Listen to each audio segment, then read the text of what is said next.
கோவலன் நாடகம் நடந்தது. எங்க மதுரையில நடந்தது. அதுல ஒரு முக்கியமான கட்டம், கண்ணகி கிட்ட சிலம்ப வாங்கிக்கிட்டு அதை விற்கிறதுக்காக மதுரை நகருக்கு புறப்படுறான் கோவலன். அந்த சமயத்துல கண்ணகி பாடுற மாதிரி ஒரு நாடக பாடல் நாடக ஆசிரியர் எழுதினது. அது என்ன பாட்டுன்னா, மா பாவியோர் கூடி வாழும் மதுரைக்கு மன்னா போகாதீர் என்று அப்படின்னு ஆரம்பிக்கும் அந்த பாட்டு. இதுதான் அந்த பாட்டு. இத கண்ணகி மேடையில பாடின உடனே கூட்டத்துல சலசலப்பு. நம்ம ஊர்லயே நமக்கு முன்னாடியே நின்னுகிட்டு மா பாவியோர் கூடி வாழும் மதுரை அப்படின்னு சொல்றாங்களே, என்ன தைரியம் அப்படின்னு எல்லாம் குழப்பம் பண்ண ஆரம்பிச்சுட்டாங்க. மக்கள் சத்தம் போட ஆரம்பிச்சுட்டாங்க. எதிர்ப்பு குரல் அது பாட்டுக்கு வர வர அதிகமா போட்டுது. கொண்டுகிட்டு வா அந்த நாடக ஆசிரியரை, எழுதுனது யார் அப்படின்னு ஒரே சத்தம், கூச்சல். வேற வழி இல்லை, மெதுவா மேடைக்கு வந்தார் அந்த நாடக ஆசிரியர். 4 பக்கத்துல இருந்தும் கேள்வி கணைகள். மக்களை பார்த்து கொஞ்சம் அமைதியா இருங்கோ அப்படின்னு சொல்லிவிட்டு தன்னுடைய விளக்கத்தை சொல்ல ஆரம்பிச்சார் அந்த நாடக ஆசிரியர். மா அப்படின்னு சொன்னா திருமகளாகிய லட்சுமி அப்படின்னு அர்த்தம். பா அப்படின்னா கலைமகளாகிய சரஸ்வதி. வி அப்படின்னா மலைமகளாகிய பார்வதி. மா பாவியோர் அப்படின்னா திருமகளும் கலைமகளும் மலைமகளும், இவங்க மூவரும் அப்படின்னு அர்த்தம். இந்த 3 பேரும் வாழ்கின்ற மதுரை புனிதம் நிறைந்தது, சகல செல்வங்களும் நிறைஞ்சது. அப்படிப்பட்ட ஊர்ல நான் அணிந்து கொள்ளும் இந்த சாதாரண சிலம்பை யார் வாங்கிக்குவாங்க அப்படிங்கிற எண்ணத்தோட தான் கண்ணகி அப்படி சொல்றா. அதை நினைச்சுதான் நான் எழுதினேன். ஆகவே மதுரையை ரொம்ப சிறுமப்படுத்தணும், ரொம்ப மோசமா எழுதணும் அப்படிங்கிற எண்ணம்லாம் எனக்கு கிடையாது. பெருமைப்படுத்தணும்னு நினைச்சுதான் அப்படி எழுதினேன் அப்படின்னு விளக்கம் கொடுத்தாராம். இந்த விளக்கத்தை கேட்டதும் எல்லாரும் ரொம்ப சமாதானம் ஆயிட்டாங்களாம். இப்படி விளக்கம் கொடுத்த அந்த நாடக ஆசிரியர் யார் தெரியுமா? அவர் தான் தமிழ் நாடக உலகின் முதல் ஆசான் சங்கரதாஸ் சுவாமிகள். அவருக்கு நகைச்சுவை உணர்வும் அதிகம். 1920ஆம் ஆண்டு திருநெல்வேலியில அவர் தங்கி இருக்கிறார் நாடகம் நடத்துறதுக்காக.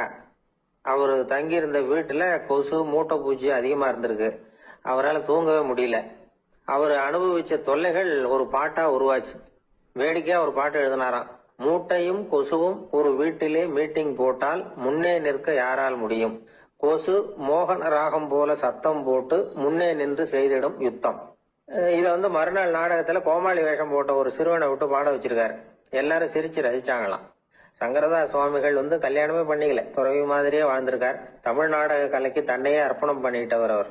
1922 நவம்பர் மாசத்துல ஒரு நாள் புதுச்சேரியில அவர் வாழ்க்கை முடிஞ்சது. அப்ப அவருக்கு வயசு 55. சங்கரதாஸ் சுவாமிகள் நாடக ஆசிரியர் மட்டும் இல்ல, மேடை நாடக இயக்குனர், தயாரிப்பாளர். அவரே ஒரு சிறந்த நடிகர். ஒரு தடவை சாவித்திரி நாடகத்துல இவர் யமதர்மனா வேஷம் போட்டு நடிச்சிருக்கிறார். நாடகம் பார்த்துக்கிட்டு இருந்த கருவுற்ற ஒரு பெண்மணிக்கு பயத்தினால அங்கேயே குழந்தை பிறந்துட்டு தான். அந்த நிகழ்ச்சிக்கு அப்புறம் இவர் இந்த வேஷம் போடுறப்பெல்லாம் ஜனங்களுக்கு முன்கூட்டியே எச்சரிக்கை கொடுக்க ஆரம்பிச்சிருவாராம். அதாவது அப்படி யாராவது பயப்படுறவங்க இருந்தா கொஞ்சம் கண்ணை மூடிங்க அல்லது எழுந்திரிச்சு போடுங்கன்னு. நடிப்புன்னா அப்படி இல்ல இருக்கணும். இந்த காலத்துல நடிகர் ஒருத்தர் சொன்னார், சார் நான் இந்த நாடகத்துல நடிக்கிறப்போ முகத்துல நவரசங்களையும் காட்டி நடிச்சேன், உணர்ச்சிகளை எல்லாம் நல்லா காட்டி நடிச்சேன். அப்படி இருந்து ஜனங்கள் கல்லை எடுத்து மேடையில வீசிவிட்டாங்க சார் அப்படின்னாரு. நாடகத்துல உங்களுக்கு என்ன வேஷம் அப்படின்னு கேட்டாங்க. அது செத்து கிடக்கிற பணமா நடிச்சேன் சார் அப்படின்னாரு. என்னுடைய நண்பர் ஒருத்தர், அவருக்கு ஜாதகத்துல நம்பிக்கை உண்டு. அவரே ஜோசியம் எல்லாம் பார்ப்பார். என்ன சார் இந்த காலத்துல இதையெல்லாம் நம்பிக்கிட்டு இருக்கீங்களேன்னு கேட்டா, உங்களுக்கு ஒன்றும் தெரியாது சார், இந்த உலகத்துல ஒவ்வொருத்தரும் அவங்கவுங்க செய்யற நல்லது கெட்டதுக்கு தகுந்த பலனை அனுபவிச்சே தீரணும் பார். அது மட்டும் இல்ல, ஒருத்தன் செத்துட்டா கூட அவன் செஞ்ச பாவ புண்ணியங்கள் கூடவே போயிட்டு இருக்கோம் பார். அது எப்படி கூட போவோம் அப்படின்னு குதர்க்கமா கேட்டா, அதுக்கு அவர் ஒரு கதை சொன்னார். ரொம்ப சுவாரஸ்யமா இருந்தது. ஒரு ஊர்ல ஒருத்தர் இருந்தாராம்.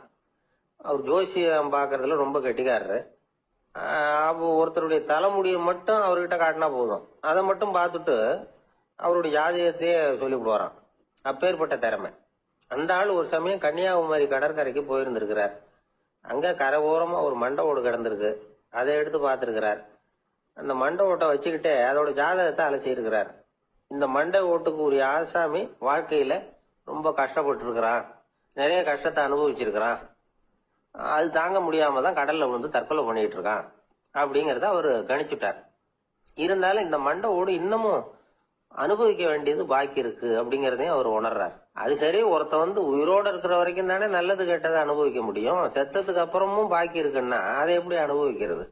இந்த மண்டை ஓட்டுக்கு இன்னும் கொஞ்சம் பாக்கி இருக்கு அப்படிங்கிறது அவருக்கு புரிஞ்சதே தவிர அதோட அர்த்தம் என்னங்கிறது அவருக்கு சரியா விளங்கல. சரி, இதை இன்னும் கொஞ்சம் விவரமா ஆராய்ச்சி பண்ணி பார்ப்போம் அப்படின்னு நினைச்சுக்கிட்டு அதை தன்னுடைய வீட்டுக்கு எடுத்துட்டு போயிட்டார்.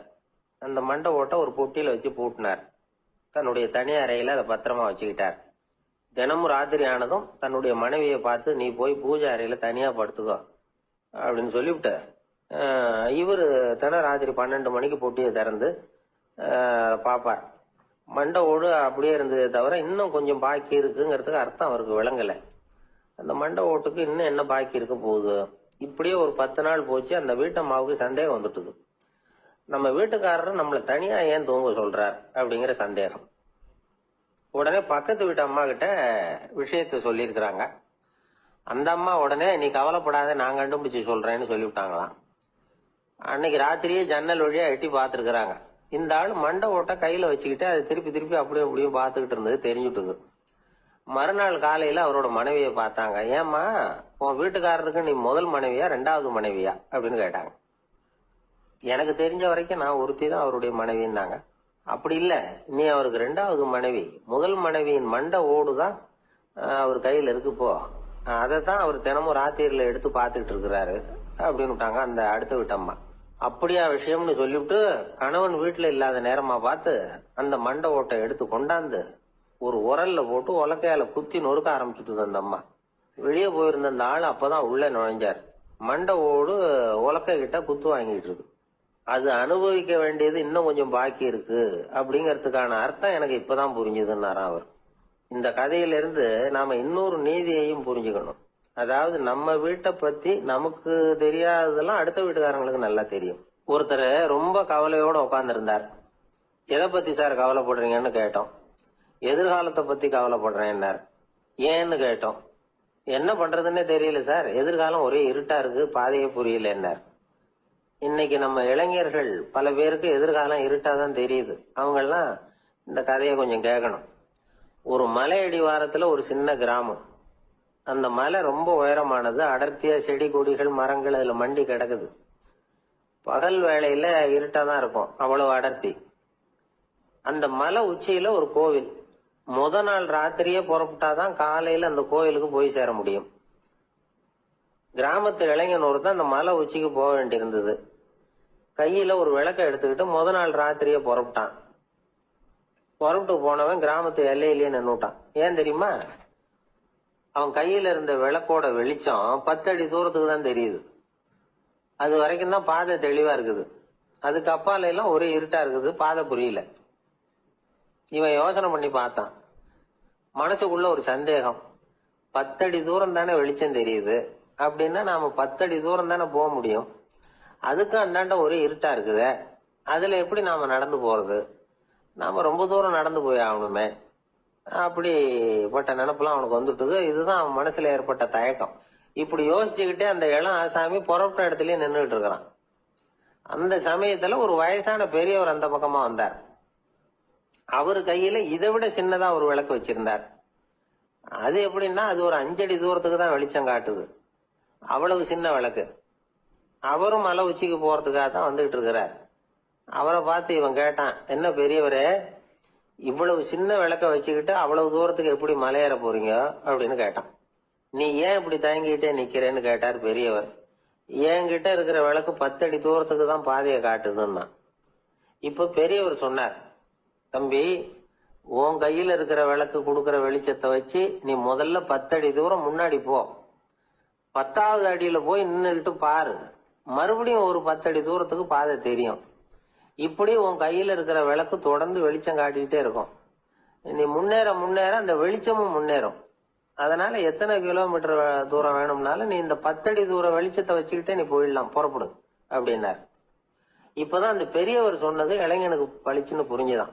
உடனே உற்சாகமா புறப்பட்டான், உச்சிக்கு போய் சேர்ந்தான். இந்த கதையில இருந்து நாம புரிஞ்சுக்க வேண்டியது என்ன தெரியுமா? நீண்ட கால திட்டம் ஒண்ணு போடும் பொழுது நமக்கு முன்னாடி இருக்கிறத மறந்துட்டு மனசை போட்டு குழப்பிக்க கூடாது. உங்க கையில என்ன இருக்கோ அதுலயே உங்க எதிர்காலம் மறைஞ்சிருக்குது. கண் முன்னாடி தெரியறத வச்சு ஆரம்பிங்க, போக போக வழி தானா புலப்படும் அப்படிங்கிறார் ஒரு பெரியவர். பெரிய பயணங்களை எல்லாம் இப்படிதான் நடத்த வேண்டியிருக்கும். ஒவ்வொரு அடியா எடுத்து வச்சா ஓடி போய் சேர்ந்து விடலாம். மலைச்சு போய் நின்றுட்டா நின்றுட்டே இருக்க வேண்டியதுதான். நம்ம ஆள்லாம் ரொம்ப மோசமான இருக்கிறாங்க. ஒருத்தன் அப்படித்தான் நீண்ட தூர பிரயாணம் ஒண்ணு புறப்பட்டான். ரயில் போய்கிட்டே இருந்தது. கொஞ்ச தூரம் போச்சு, பாதி வழியில கையில வச்சிருந்த டிக்கெட்டை காத்துல விட்டுட்டான். ஐயோ, என் டிக்கெட்டு போயிட்டுதே அப்படின்னு கத்த ஆரம்பிச்சுட்டான். பக்கத்துல இருந்த பெரியவர் அவனை பார்த்து பரிதாபப்பட்டு, கவலைப்படாத தம்பி, போனா போகுது, வேற டிக்கெட் வாங்கிக்கலாம் அப்படின்னு ஆறுதல் சொன்னார். அதுக்கு அவன் சொல்றான், சார், நான் அதுக்காக அழல, அந்த டிக்கெட்டு கிடைச்சாதானே நான் எந்த ஊருக்கு போகணுங்கிறது எனக்கு தெரியும் அப்படிங்கிறான். ஒரு ஊர்ல ஒரு ஆள் இருந்தான். அவனுக்கு ஒரே ஒரு மகள். அவளை நல்ல இடத்துல கட்டி கொடுக்கணும்னு ஆசைப்பட்டான். அதுக்காக மாப்பிள்ளை தேடிட்டு இருந்தான். அவன் கொஞ்சம் வசதியான ஆள், அதனால நிறைய பேர் வந்தாங்க. இருந்தாலும் ஒரு நல்ல குணமுள்ள மாப்பிள்ளையா இருக்கணும் அவன் எதிர்பார்த்தான். அப்படி இருக்கணும்னு தொடர்ந்து முயற்சி பண்ணான். கடைசியா ஒரு 3 பேர் கிடைச்சாங்க. அந்த 3 பேர்ல யாரை தேர்ந்தெடுக்கிறது, இதுதான் அவனுக்கு வந்த குழப்பம். இந்த நிலைமையில ஒரு பெரியவரை தேடி போனான். அவர்கிட்ட தன்னுடைய பிரச்சனையை சொன்னான். அவர் கொஞ்சம் யோசனை பண்ணார். அதுக்கப்புறம் 3 பேரையும் கூப்பிட்டார். இத பாருங்கப்பா, உங்க 3 பேருக்கும் 3 மாச கால அவகாசம் தர்றேன். நீங்க இப்ப போகலாம். 3 மாசம் கழிச்சு திரும்பி வரலாம். அப்படி வரும்பொழுது இந்த 3 மாச காலத்துல நீங்க செஞ்ச நல்ல காரியம் ஏதாவது ஒண்ணு சொல்லணும். அதை வச்சு உங்கள ஒருத்தரை நாங்க தேர்ந்தெடுத்துக்கிறோம் அப்படின்னு சொன்னாராம். 3 பேரும் சரின்னு சொல்லிவிட்டு திரும்பி போயிட்டாங்க. 3 மாசம் ஆச்சு. அதுக்கப்புறம் ஒரு நாள் திரும்பி வந்தாங்க. அவர் அவங்கள கூப்பிட்டு உட்கார வச்சார். அப்புறம் கேட்டார், இப்ப சொல்லுங்க, இந்த 3 மாச காலத்துல நீங்க செஞ்சிருக்கிற ஏதாவது ஒரு நல்ல காரியத்தை சொல்லுங்க அப்படின்னாரு. முதல்ல ஒருத்தன் எழுந்திருச்சு நின்னான். ஐயா, எங்க அப்பா இறந்த பிறகு அவரோட கணக்கு வழக்குகளை எடுத்து பார்த்துக்கிட்டு இருந்தேன். அவர் ஒரு வியாபாரி கிட்ட 10,000 ரூபாய் கடன் வாங்கி இருக்கிறதாக எழுதியிருந்தார். அந்த வியாபாரியும் இப்ப உயிரோட இல்ல. இருந்தாலும் அந்த வியாபாரியோட மகனை தேடி கண்டுபிடிச்சேன். கணக்கு புத்தகத்தை காட்டினேன். உங்க அப்பா கிட்ட 10,000 ரூபாய் கடன் வாங்கி இருக்கிறதாக இதை எழுதியிருக்கிறார். அதனால அதை திருப்பி கொடுக்கறதுக்காக வந்திருக்கிறேன். இந்தாங்க அந்த பணம் அப்படின்னு சொல்லி கொடுத்துட்டு வந்துட்டேன் அப்படின்னு நானும். இதை பெரியவர் கவனமா கேட்டுக்கிட்டார். அதுக்கப்புறம் 2வது இளைஞன் எழுந்திருச்சான். ஐயா, நான் போன மாசம் ஒரு நாள் ராத்திரி வேளையில ஒரு காட்டுப்பாதை வழியா எங்க ஊருக்கு போய்கிட்டு இருந்தேன். அந்த சமயத்துல அந்த வழியா வந்துகிட்டு இருந்த ஒரு வழிபோக்கர்கிட்ட 4-5 திருடர்கள் வம்பு வளர்த்து அவர்கிட்ட இருந்த பொருளை எல்லாம் கொள்ளையடிச்சுக்கிட்டு இருந்தாங்க.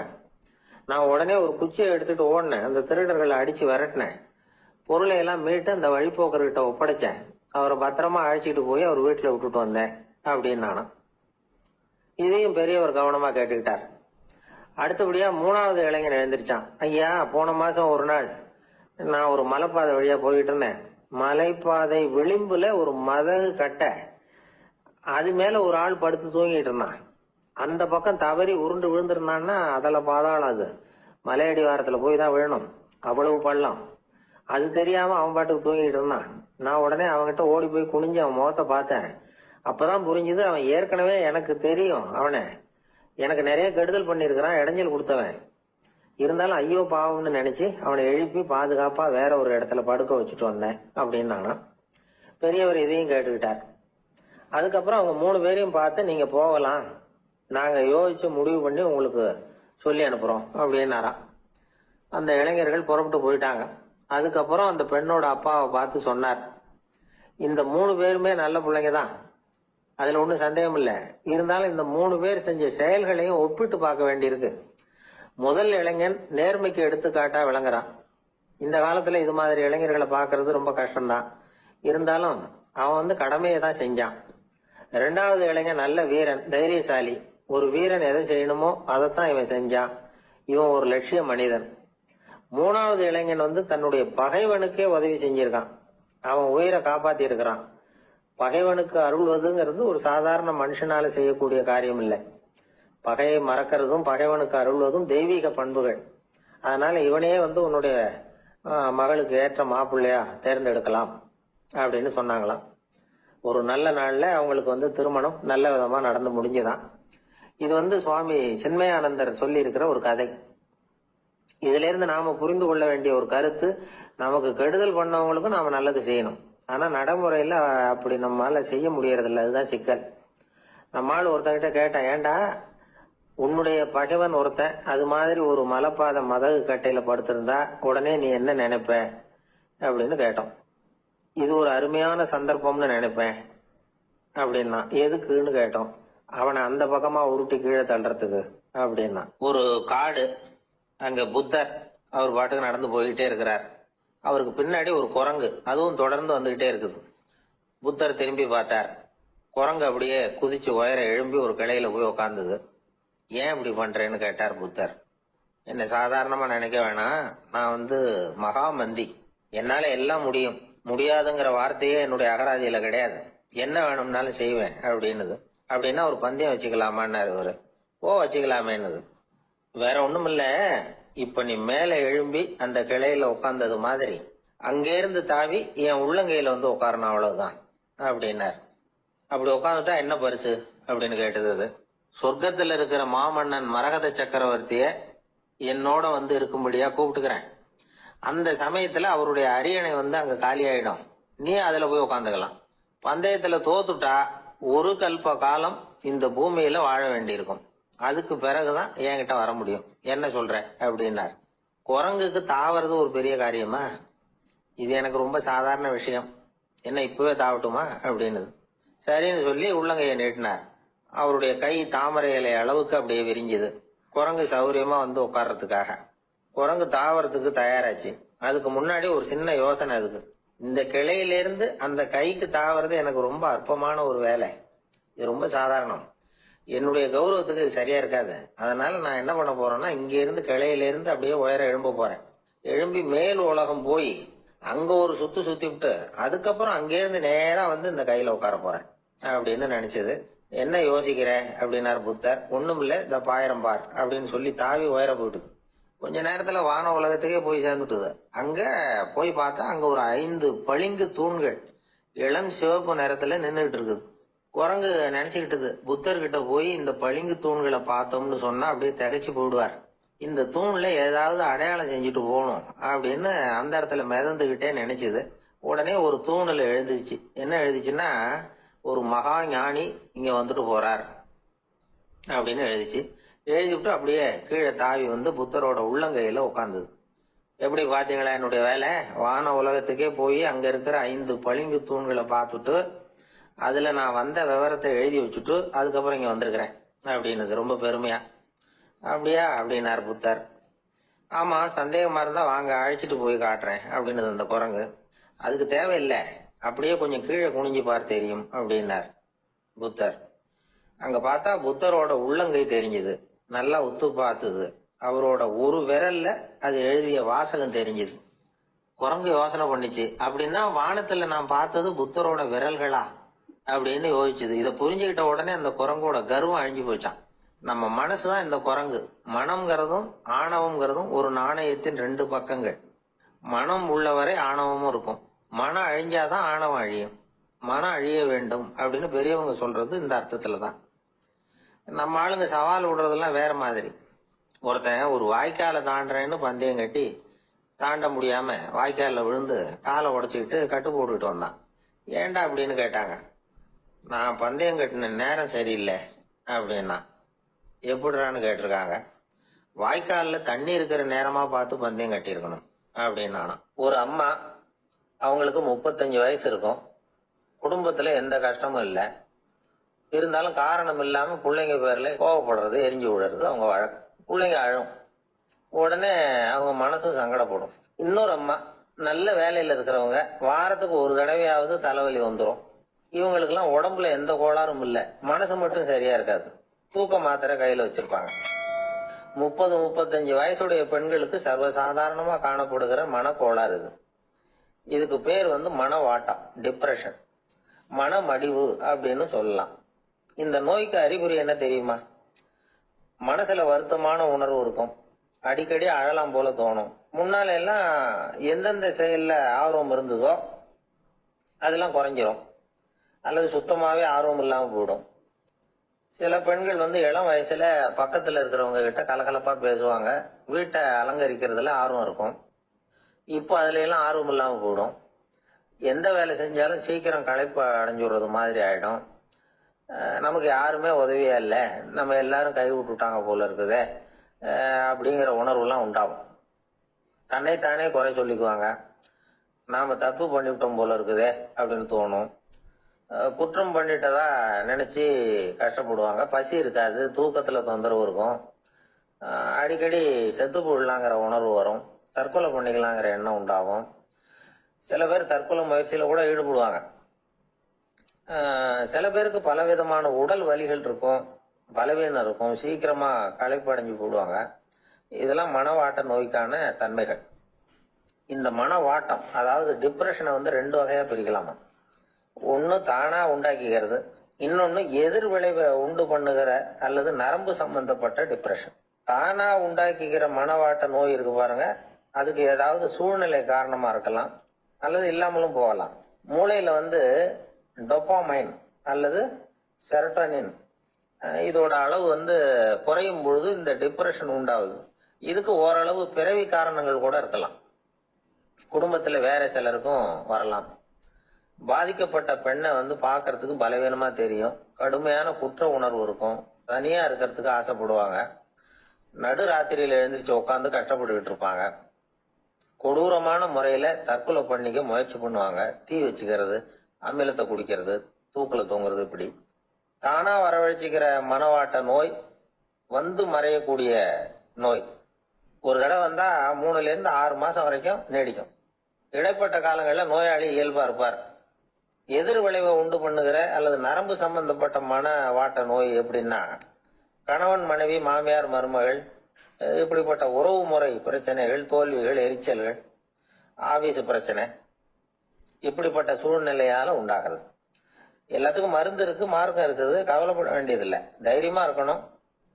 உளவியல் மருத்துவம் இதுக்கு ரொம்ப உபயோகமா இருக்கும். சில பெண்களை பாருங்க, அவங்க எதுக்கும் அலட்டிக்கிறது இல்லை. ஒரு அம்மா அப்படிதான் தன்னுடைய கணவனை அழைச்சிக்கிட்டு ஒரு மனநோய் மருத்துவர்கிட்ட வந்தாங்க. டாக்டர், எங்க வீட்டுக்காரர் திடீர்னு ஒரு மாதிரி ஆயிட்டார், வித்தியாசமா நடந்துகிறார். எப்படின்னா, இவர் தன்னையே ஒரு ஒட்டட பூச்சியா நினைச்சுக்கிட்டு இருக்கிறார். அப்படி நினைச்சுக்கிட்டு தன்னுடைய தலையாலேயே வீட்டுல உள்ள ஒட்டடையெல்லாம் தொடச்சிக்கிட்டு இருக்கிறார் அப்படின்னாங்க. எவ்வளவு நாளா அப்படி இருக்குதுன்னு கேட்டார் டாக்டர். 1 வாரமா அப்படி இருக்குது அப்படின்னாங்க அந்த அம்மா. அப்படின்னா முன்னாடியே ஏன் அழைச்சிட்டு வரல அப்படின்னு கேட்டார் டாக்டர். வீடு பூரா சுத்தமாகட்டுமேனு பாத்துக்கிட்டு இருந்தேன் டாக்டர் அப்படின்னாங்களாம் அந்த அம்மா. ஒரே ஒரு ஊர்ல ஒரு பாதிரியார் இருந்தார். ரொம்ப நாள் சந்தோஷமா வாழ்ந்தார். ஒரு நாள் அவரு மடத்து சமையல் அறையில பாத்திரங்களை கழுவி துலக்கி சுத்தப்படுத்திக்கிட்டு இருந்தார். அந்த சமயத்துல ஒரு தேவ தூதன் அவர் முன்னாடி வந்து நின்னான். இவர் நிமிர்ந்து பார்த்தார். ஆண்டவர் என்ன வந்து உங்ககிட்ட அனுப்பியிருக்கிறார், பரலோகத்துல வாசம் செய்யறதுக்கு உங்களுக்கு நேரம் வந்துட்டுது அப்படின்னு அந்த ஆள். ஆண்டவருக்கு என்னோட ஞாபகம் வந்ததுக்கு நன்றி. ஆனாலும் இப்போ இங்க நீயே பாரு, எவ்வளவு பாண்டங்கள் பாக்கி இருக்கு, இவ்வளவையும் நான் வந்து சுத்தப்படுத்த வேண்டியிருக்கு. நான் வந்து நன்றி கெட்டவனா இருக்க விரும்பல.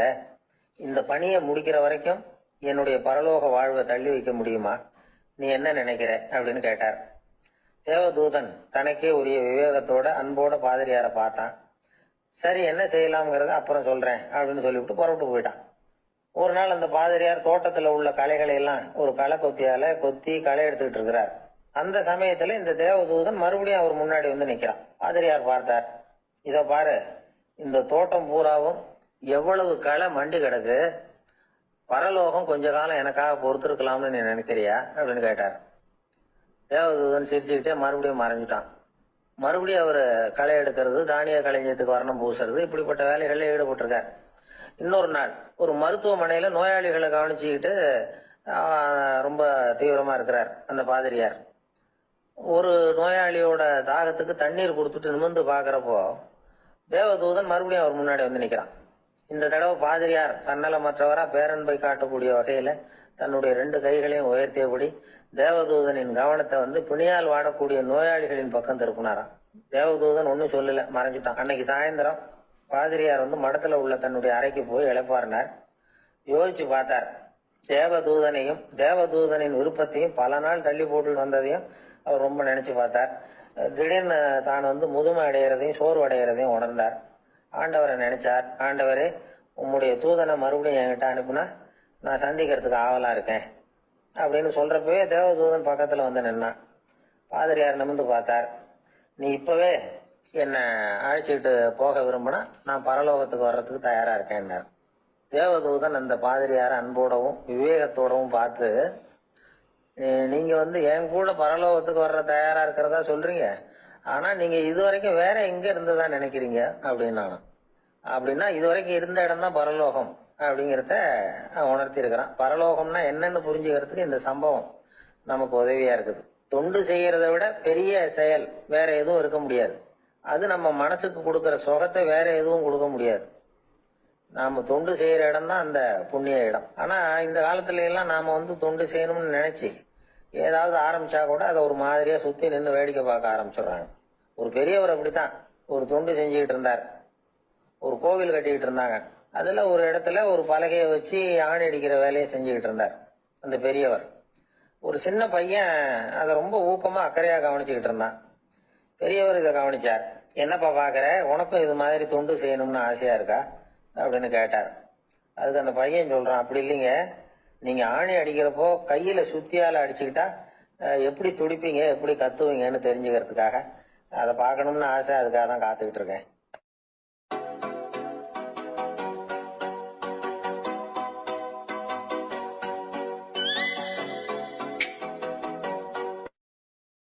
ஒரு நாள் ராமர் அரசவையில உட்கார்ந்துருக்கிறார்.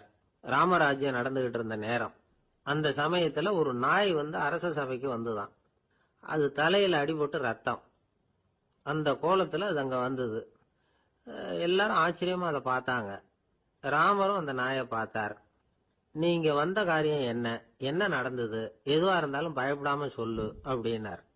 உடனே அந்த நாய் மெதுவா சொல்ல ஆரம்பிச்சுதான்.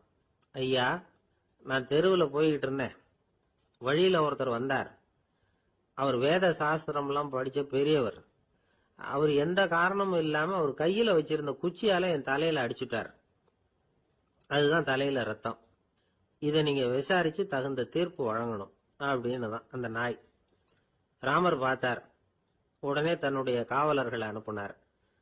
அந்த ஆளை எங்க இருந்தாலும் போய் கொண்டுட்டு வாங்க அப்படின்னு விட்டார். காவலர்கள் போனாங்க. அந்த ஆளை பிடிச்சி கொண்டு வந்துட்டாங்க. அரண்மனைக்கு வா அப்படின்னு சொல்லி கூப்பிட்டுட்டு வந்துட்டாங்க.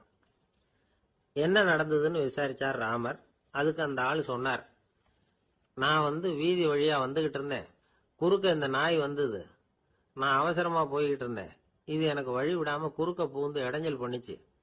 எனக்கு கோபம் வந்துட்டுது. அதனால அடிச்சுட்டேன். வேத சாஸ்திரம் படிச்ச நான் என் வசம் இழந்து கோபப்பட்டது பெரிய தப்பு தான். அதை நான் ஒத்துக்கிறேன். குற்றத்தை ஒப்புக்கொள்றேன். எனக்கு என்ன தண்டனை கொடுக்கணுமோ அதை கொடுங்க, ஏத்துக்கிறேன் அப்படின்னு விட்டார். சரி, இப்ப அந்த ஆளுக்கு தண்டனை கொடுக்கணும். என்ன தண்டனை கொடுக்கறது யோசனை பண்ணார் ராமர். அதையும் அந்த நாய்கிட்டயே கேட்டார். நீயே சொல்லு, என்ன தண்டனை கொடுக்கலாம் இவருக்கு அப்படின்னார். இதுக்கு அந்த நாய் என்ன சொல்லிச்சு தெரியுமா? இவரை ஏதாவது ஒரு கோயிலுக்கு தர்மகர்த்தாவா நியமனம் பண்ணிவிடுங்க, அதுதான் இவருக்கு சரியான தண்டனை அப்படின்னுது. இதை கேட்டது ராமர் முகத்துல புன்னகை. ஆனா அங்க இருந்த மற்றவங்களுக்கு எல்லாம் ஆச்சரியம். அது எப்படி, தப்பு செஞ்சவங்களுக்கு தண்டனை கொடுக்கறது தானே நியாயம், அதை விட்டுட்டு தர்மகர்த்தா பதவியை கொடுக்க சொல்லுது இந்த நாய் அப்படிங்கிற ஆச்சரியம். இந்த சந்தேகத்தை அந்த நாய்கிட்டயே கேட்டாங்க அங்க இருந்தவங்க. இதுக்கு அந்த நாய் பதில் சொல்லிச்சான். நான் போன பிறவியில ஒரு கோயிலுக்கு தர்மகர்த்தாவா இருந்தேன். எவ்வளவோ கவனமா எச்சரிக்கையா தான் என்னுடைய கடமைகளை எல்லாம் செஞ்சுக்கிட்டு வந்தேன். அப்படி இருந்தாலும் சில சமயங்கள்ல என்னையும் மீறி கோயில் செல்வத்தை நான் அனுபவிக்கிறதுக்கு காரணம் ஆயிட்டேன். ஒரு கோவிலுக்கு தர்மகர்த்தாவா இருக்கிறவங்க எப்படியும் இந்த பாவத்திலிருந்து தப்பிக்கிறது கஷ்டம். அதனாலதான் நான் இந்த பிறவியில நாயா பிறந்து இப்படி கஷ்டப்படுறேன். இதே நிலைமை இந்த ஆளுக்கும் ஏற்படணும் அப்படிங்கிறதுக்காக தான் அவரையும் ஒரு கோயிலுக்கு தர்மகர்த்தாவா நியமிக்கும்படி கேட்டுக்கிட்டேன் அப்படின்னு தான் இந்த நாய். இதுல இருந்து என்ன தெரியுது? எந்த பதவியில நாம இருந்தாலும் நமக்கு தெரியாம கூட அதை தவறா உபயோகப்படுத்த கூடாதுங்கிறத இதுல இருந்து புரிஞ்சுக்கணும். இல்லைன்னா அடுத்த பிறவியில நாயா பிறந்து எங்கேயாவது போய் வாலாட்டிட்டு நிக்க வேண்டியதுதான். கோவில் வாசல்ல 2 நாய் பேசிக்கிட்டு இருந்துதான். போன ஜென்மத்துல நான் மனுஷனாதான் இருந்தேன். ஒரு கோவில் பூசாரி பேச்ச கேட்டுட்டு அவரோட கூட்டு சேர்ந்துக்கிட்டு ஆண்டவன் போட்டிருந்த நகையெல்லாம் அபகரிச்சு என்கிட்ட கொடுத்தாரு அவரு. நான் எடுத்துட்டு வந்துட்டேன். திருடினது அந்த ஆள் தான், எடுத்துக்கிட்டு வந்ததுதான் நான். இருந்தாலும் நான் மட்டும் நாயா பிறந்துட்டேன். இப்ப மட்டும் அந்த பூசாரி என்கிட்ட மாட்டினா கடிச்சு கொதறி விடுவேன் அப்படின்னு தான். அவசரப்பட்டு அப்படி செஞ்சுடாதே. பதிலுக்கு அவரும் உன்னை திருப்பி கடிச்சாலும் கடிச்சிருவார். ஏன்னா அவரும் இப்போ ஒரு நாயா தான் பிறந்திருக்கிறார் அப்படின்னு தான் இன்னொன்னு. அது எப்படி உனக்கு தெரியும்னு தான் இது. நான் தானே அது அப்படின்னு தான் அந்த நாய். கணவன் மனைவி அன்பா இருக்கணும். ஒருத்தர் ஒருத்தர் நல்லா புரிஞ்சுக்கணும். விட்டு கொடுக்குற மனப்பான்மை வேணும். அதுதான் ஒரு நல்ல குடும்பம். இன்னைக்கு பல குடும்பங்கள்ல அர்த்தமில்லாத சண்டைகள் தான் அதிகம். கிராமப்புறங்கள்ல வேடிக்கையா ஒரு கதை சொல்லுவாங்க. ஒரு ஊர்ல ஒரு ஆள் இருந்தான். வேலை வெட்டி இல்லாம சும்மாவே இருந்தான். அவனுக்கு கல்யாணம் பண்ணி வச்சாங்களாம். மனைவி வந்து சேர்ந்தா. சும்மாவே உட்காந்துருக்கிறியே, ஏதாவது சம்பாதிக்கிற வழியை பாரு அப்படின்ட்டு இருக்கா. அதுக்கு தான் யோசனை பண்ணிட்டு இருக்கிறேன். ஒரு அருமையான ஐடியா அப்படின்னு நானா. என்ன அது சொல்லு அப்படின்னு இருக்கா அவ. ஒரு ஆட்டுக்குட்டி வாங்க போறேன்னு இருக்கான். அதை வாங்கி என்ன பண்ண போறேன்னா, அந்த குட்டி வளரும், பெருசாகும், அதுக்கப்புறம் அது நிறைய குட்டி போடும் அப்படின்னு இருக்கான். சரி, அப்புறம் அப்புறம் என்ன, அதையெல்லாம் சந்தையில கொண்டுட்டு போய் வித்துவிட்டு அந்த காசுக்கு ஒரு எருவு மாடு வாங்கலாம். சரி, அது எதுக்கு? எருவு மாடு நிறைய பால் கொடுக்கும். அதை கொண்டுட்டு போய் பால் பண்ணையில கொடுப்பேன், அல்லது நானே வித்துருவேன். கை நிறைய காசு கிடைக்கும். அதுக்கப்புறம் ஒரு பசுமாடு வாங்குவேன், பாலையும் விற்கலாம், நாமளும் காய் போட்டு சாப்பிடலாம். இப்படிலாம் சொல்லியிருக்கான். அப்போ அந்த பொண்ணு சொல்லிச்சான், அடுத்த தெருவில் இருக்கிற எங்க அம்மா வீட்டுக்கும் கொஞ்சம் பால் கொடுத்து அனுப்பலாம் அப்படின்னு இருக்கா அந்த பொண்ணு. இந்த இடத்துல கணவனுக்கு கோவம் வந்துட்டுது.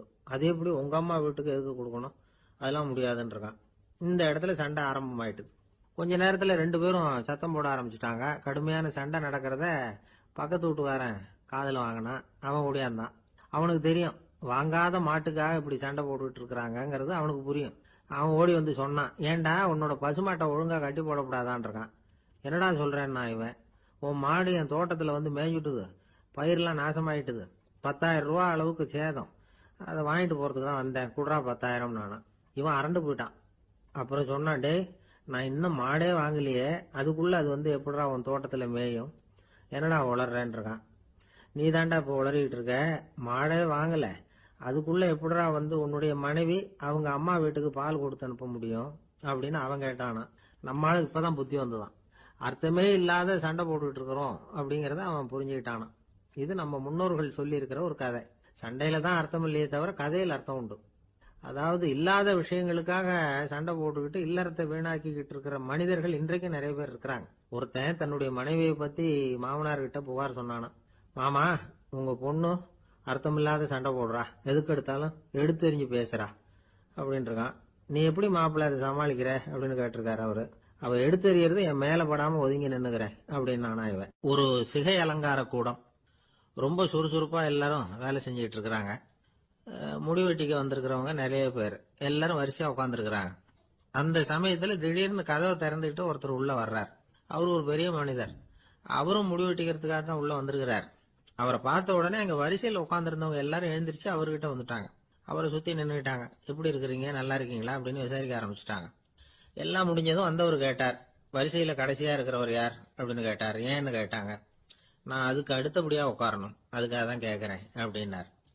உடனே அங்க இருந்தவங்க எல்லாம் என்ன சொன்னாங்க தெரியுமா, நீங்க வந்து வரிசையில காத்திருக்க கூடாது, நீங்க அரசாங்கத்தின் தலைவர், உங்களுக்கு நேரம் முக்கியம், அதனால நீங்க முன்னாடி போங்க அப்படின்னு சொன்னாங்க.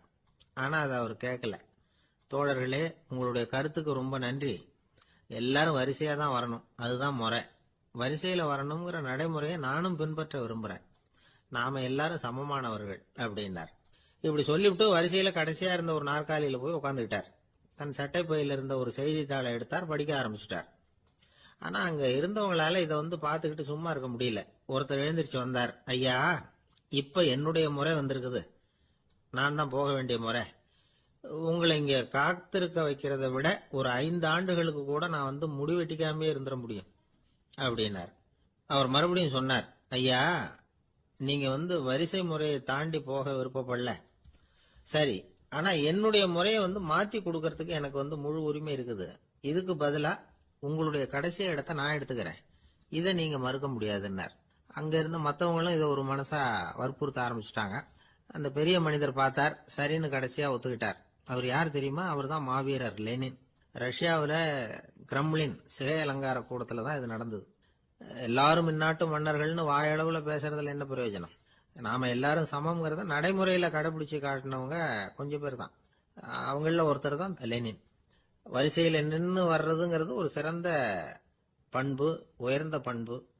இன்னைக்கு பல இடங்கள்ல அது நமக்கு தேவைப்படுது. ஒரு ரேஷன் கடைவாசல், கடை திறக்கிறதுக்கு முன்னாடியே எல்லாரும் வந்து வரிசையில நின்னுட்டாங்க. கடைசியா வந்த ஒருத்தர் கியூல முன்னாடி போறதுக்கு முயற்சி பண்றார். ஏற்கனவே நின்றுட்டு இருக்கிறவங்க அவரை முன்னாடி போறதுக்கு விட மாட்டேங்கிறாங்க. கடைசியா போய் நில்லையா அப்படின்னு எல்லாரும் கத்துறாங்க. அது அவர் காதுல வாங்கல. முண்டி அடிச்சுக்கிட்டு முன்னாடி போறதுக்கே முயற்சி பண்ணிட்டு இருக்கிறார். எல்லாரும் சேர்ந்து அவரை வலுக்கட்டாயமா இழுத்து கொண்டாந்து பின்னாடி கொண்டு போய் நிறுத்திவிட்டாங்க.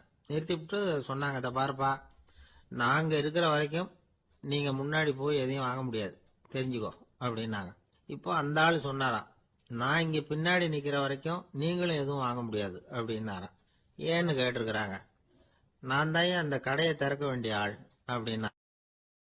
அபூர்வமான திருடர்களும் உண்டு. ஒரு திருடன் சிறையிலிருந்து விடுதலையாகி வெளியில போனான். கொஞ்ச நாள்ல மறுபடியும் திரும்பி ஜெயிலுக்கு வந்துட்டான். அப்போ சிறை அதிகாரி அவனுக்கு அறிவுரை சொன்னாராம்.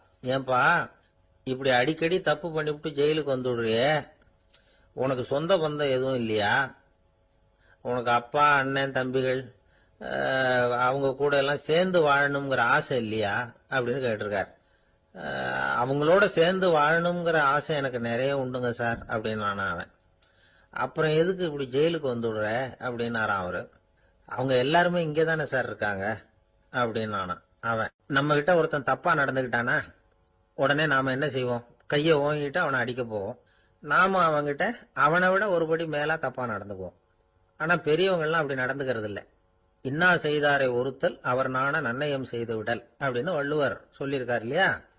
அதுக்கு தகுந்த மாதிரி நடந்துக்குவாங்க. பாயசித் விஸ்தாமிங்கிறவர் ஒரு பெரிய ஞானி. அவர் ஒரு நாள் ராத்திரி ரொம்ப நேரம் மசூதியில் இருந்துட்டு வீட்டுக்கு திரும்பி வந்துகிட்டு இருக்கிறார். வழியில ஒரு குடிகாரன், அவன் கையில ஒரு இசை கருவி, அதை கண்ணா பின்னான்னு மீட்டிக்கிட்டு வாய்க்கு வந்தபடி என்னத்தையோ பாட்டுன்னு நினைச்சுக்கிட்டு பாடிக்கிட்டு அவன் பாட்டுக்கு கிடக்குறான் வழியில. அதோட இருந்தாலும் பரவாயில்ல, அந்த பக்கமா வழியில போறவங்க வர்றவங்களை எல்லாம் பார்த்து கண்ணா பின்னான்னு திட்டிக்கிட்டு இருக்கிறான், ரொம்ப வளர்க்குறான். பாயசித் பிஸ்தாமிங்கிற அந்த பெரியவர் அந்த வழியா போறார். அவனை பார்க்கிறார். அவனுடைய நிலைமைய பார்த்துட்டு பரிதாபப்படுறார். ஏன்பா இது மாதிரி எல்லாம் நடந்துக்கிற, இப்படி நடக்கலாமா அப்படின்னு ஏதோ கொஞ்சம் புத்திமதி சொல்றதுக்கு ஆரம்பிச்சார். அவனுக்கு கோபம் வந்துட்டுது. கையில வச்சிருந்த வாத்திய கருவி அதால ஓங்கி அந்த பெரியவர் தலையில ஒரு அடி கொடுத்தான். ரத்த காயம் ஏற்பட்டு போச்சு. அவன் கையில இருந்த இசை கருவியும் அடிச்ச வேகத்துல ரெண்டா உடஞ்சு போச்சு. அவ்வளவு வேகமா அடிச்சிருக்கான். இவ்வளவு தூரத்துக்கு நடந்து போச்சுல்ல, அந்த மாபெரும் ஞானி வாயை திறந்து ஒரு வார்த்தை கூட பேசல. பேசாம தலையை பிடிச்சிக்கிட்டு அவர் பாட்டுக்கு போயிட்டார். மறுநாள் அந்த பெரியவர் என்ன பண்ணார் தெரியுமா? கொஞ்சம் இனிப்பு பண்டங்கள், கொஞ்சம் பணம், இது ரெண்டையும் ஒரு ஆள் மூலமா அனுப்பி வச்சார் அந்த குடிகாரனுக்கு. அவனுக்கு ஒன்றும் புரியல. என்ன விவரம்னு விசாரிச்சான். வந்த ஆளு ஒரு கடுதாசியை நீட்டினான். அதுல விவரம் இருந்தது. ஞானி எழுதியிருக்கிறார், இதை பார்ப்பா, உங்களுடைய இசைக்கருவி உடையறதுக்கு என்னுடைய தலை காரணமா ஆயிட்டுது. அதுக்காக நான் ரொம்ப வருத்தப்படுறேன். அதுக்காக தான் பணம் அனுப்பி வச்சிருக்கேன். வேற புதுசா ஒரு இசைக்கருவி வாங்கிக்கோ. அப்புறம் இன்னொரு விஷயம், நேற்றுக்கு ராத்திரி என்கிட்ட ஏகப்பட்ட கசப்பான வார்த்தைகளை பேசினேன். இதோட அனுப்பியிருக்கிற இனிப்பு பண்டங்களை சாப்பிட்டு உன்னுடைய நாவல உள்ள கசப்பை மாத்திக்கோ அப்படின்னு அதுல எழுதப்பட்டிருந்தது. இந்த சமயத்துல அவன் குடி மயக்கத்துல இல்ல, கிழிஞ்சு போயிருந்த நேரம் அது. அதனால அதை படிச்ச உடனே அவனுக்கு ரொம்ப வெக்கமா போச்சு. தலை குனிஞ்சான், யோசனை பண்ணான். கொஞ்ச நேரத்துல தன்னுடைய நண்பர்கள் சில பேரையும் கூப்பிட்டுக்கிட்டு நேரம் அந்த ஞானி இருக்கிற இடத்துக்கு ஓடினான். அவர் காலில் விழுந்தான். அவர்கிட்ட மன்னிப்பு கேட்டுக்கிட்டான். பெரியவங்களே தெரியாம நான் இந்த பாவ செயலை பண்ணிவிட்டேன், என்னை மன்னிச்சுங்க. உங்களுடைய பொறுமையும் போதனையும் என்னுடைய கண்ணை திறந்துட்டுது. இனிமே நானும் என்னுடைய நண்பர்களும் நல்ல வழியில திருந்தி வாழ போறோம் அப்படின்னா. ஞானி செய்த நன்னயம் குடிகாரனை எப்படி திருத்திருக்கு பாத்தீங்களா? இந்த கதையை கேட்டுட்டு ஒருத்தர் சொன்னார், என் வாழ்க்கையில கூட அப்படி ஒரு சம்பவம் நடந்தது சார். நானும் ஒரு நாள் ராத்திரி ஓவரா குடிச்சுட்டு ஒரு கிட்டாரை வாசிச்சுக்கிட்டு கண்ணாபின்னான்னு உளறிக்கிட்டு திட்டிக்கிட்டு இருந்தேன். அந்த சமயம் அந்த வழியா ஒருத்தர் வந்தார். ஓங்கி தலையில ஒரே ஒரு அடி, ரத்தம் வந்துட்டுது. அதுக்கப்புறம் என் மனசு தெரிந்துட்டுது சார் அப்படின்னார். அப்படியா என்ன ஆச்சரியமா? ஆமா சார், அடி விழுந்தது அவர் தலையில இல்ல, என் தலையில. வந்தவர் என்ன அப்படி அடிச்சுட்டார். மயக்கம் தெளிஞ்சதுக்கு அப்புறம் தான் எனக்கு விவரம் புரிஞ்சது. அவர் ஒரு போலீஸ்காரரு அப்படின்னார் ரொம்ப சோகமா. ஒரு ஊர்ல ஒரு துறவி இருந்தார், புத்த சமய துறவி. அந்த ஊர் மன்னன் அவரை பத்தி கேள்விப்பட்டிருக்கான். ஒரு நாள் புறப்பட்டு போனான். துறவியின் பாதங்களை தொட்டு வணங்கினான். அதுக்கப்புறம் சொன்னான், ஐயா, நான் உங்களை அரண்மனைக்கு அழைச்சிட்டு போறதுக்காக வந்திருக்கிறேன். இனிமே நீங்க இங்க எதுக்கு இருக்கணும் அப்படின்னானா. அவன் மனசுக்குள்ள என்ன நினைப்புன்னா, இவர் எங்க வர போறாரு, நான் ரொம்ப எளிமையானவன், எனக்கு எதுக்கு அரண்மனை வாசம்னு சொல்லிவிடுவார் அப்படின்னு நினைச்சிருக்கான். ஆனா அந்த துறவி என்ன பண்ணாரு தெரியுமா? அப்படியா, சரி போகலாம், வா, போய் உன் ரதத்தை கொண்டுட்டு வா, அரண்மனைக்கு போகும்பொழுது அதுக்கு தகுந்த மாதிரி ஆடம்பரமா போகணும் அப்படின்னு விட்டாராம். துறவி இப்படி சொன்னதும் அந்த மன்னனுக்கு மனசுக்குள்ள சந்தேகம் வந்துட்டுது. இவர் உண்மையிலேயே துறவி தானா, ஏமாத்து பேர் வழி மாதிரி தெரியுதே அப்படின்னு நினைச்சிருக்கான். இருந்தாலும் இனிமே என்ன பண்றது, சொல்லியாச்சு. ரதத்தை கொண்டுட்டு வந்தான். துறவி ஏறி உக்காந்தார். பக்கத்துல ராஜா. அவரு ரொம்ப உற்சாகமா வரார். இவன் ரொம்ப சோர்ந்து போய் வரான். துறவி மரத்தடியிலேயே வாழ்ந்து பழக்கப்பட்டவர். அரண்மனையில எளிமையா ஒரு இடத்துல உட்காந்துக்குவார் அப்படின்னு நினைச்சான். ஆனா அப்படி இல்ல. அரண்மனைக்கு வந்த உடனே அந்த துறவி அதை கொண்டுட்டு வா இதை கொண்டுட்டு வான்னு சொல்லி உத்தரவு போட ஆரம்பிச்சுட்டார். அரண்மனையில இருந்தா அரசனை மாதிரி இருக்கணும் அப்படிங்கிறார். ராத்திரி பூரா சௌரியமா தூங்கினார். பகல்ல அரண்மனை தோட்டத்துல உலாவ வேண்டியது, நீச்சல் குளத்துல குளிக்க வேண்டியது, இப்படியே பொழுது போக்கிட்டு இருக்கிறார். அந்த அரண்மனையில துறவி மகிழ்ச்சியா இருக்கிறார். மன்னனால அப்படி இருக்க முடியல. அவருக்கு எந்த கவலையும் இல்ல, இவனுக்கு அரசாங்க கவலைகள். துறவி அப்படி இருக்கிறத இவனால தாங்கிக்க முடியல. ஒரு நாள் அவர்கிட்டயே போய், நான் உங்ககிட்ட கொஞ்சம் பேசணும் நானா. துறவி பார்த்தார். நான் இந்த அரண்மனைக்கு வரும்பொழுதே நீ என்னமோ என்கிட்ட கேட்கணும்னு நினைச்ச. ஏன் கால தாமதம்? நீ அனாவசியமா உன்னையே தொந்தரவு பண்ணிட்டு இருக்கிற. நீ கவலையா இருக்கேங்கிறது எனக்கு புரியுது. நான் மரத்தடியில இருந்தப்ப கூட என்ன அடிக்கடி சந்திச்சுக்கிட்டு இருப்ப. ஏதாவது விளக்கம் கேட்கறது உண்டு. இங்க வந்த பிறகு என்னை சந்திக்கிறது கூட அபூர்வமா போயிட்டுது. நீ இப்போ என்ன கேட்க போறேங்கிறது எனக்கு தெரியும், இருந்தாலும் கேள் அப்படின்னாராம். வேற ஒண்ணும் இல்லைங்க, இப்ப உங்களுக்கும் எனக்கு என்ன வித்தியாசம்? 2 பேரும் அரண்மனையில தான் இருக்கிறோம். நீங்க மகிழ்ச்சியா இருக்கிறீங்க, நான் அப்படி இருக்க முடியல. இவ்வளவுக்கும் நீங்க முன்னாடி இருந்தது மாதிரி இல்ல. தினமும் தங்க தேர் கேட்கறீங்க, உயர்தரமான ஆடைகள் அணியறீங்க, சுவையான சாப்பாடு. இப்படி இருக்கிறப்போ உங்களுக்கும் எனக்கு என்ன வித்தியாசம்? இதுதான் மன்னனுடைய கேள்வி. இதுக்கு பதில் சொல்றேன், என் கூட புறப்பட்டு வா, இந்த நகரத்துக்கு வெளியில போவோம் அப்படின்னு சொல்லி அரசனை கூப்பிட்டுக்கிட்டு ஊர் எல்லைக்கு சேர்ந்தார் துறவி. அங்க போய் சொன்னார், இத பாருப்பா, இந்த இடத்தை தான் தேடிட்டு இருந்தேன். இனிமே நான் திரும்பி வர போறதில்ல. நீ என்னோட வர்றியா திரும்பி போறியா அப்படின்னார். நான் எப்படிங்க உங்க கூட வர முடியும்? என்னுடைய நாடு, என்னுடைய சொத்துக்கள், மனைவி, மக்கள் எல்லாத்தையும் விட்டுட்டு எப்படிங்க வர்றதுன்னா. இப்ப அந்த துறவி சொன்னார், இப்ப வித்தியாசத்தை தெரிஞ்சுக்கிட்டியா? நான் அரண்மனையில இருந்தேன், எல்லா வித பொருள்களும் உடையவனா இருந்தேன். ஆனா எதையும் சொந்தம் கொண்டாடுறவனா இருக்கல. ஆனா நீ அப்படி இல்ல, எல்லாத்தையும் சொந்தம் கொண்டாடிட்டு இருக்கிற. இதுதான் நமக்குள்ள வித்தியாசம் அப்படின்னு சொன்னார். அரண்மனை ஆடைகளை அப்படியே களைஞ்சார். அரசங்கிட்ட கொடுத்தார். உன்னுடைய ஆடைகளை நீயே வச்சுக்கோன்னார். அவர் பாட்டுக்கு நடந்து போனார். திரும்பியே பார்க்கல.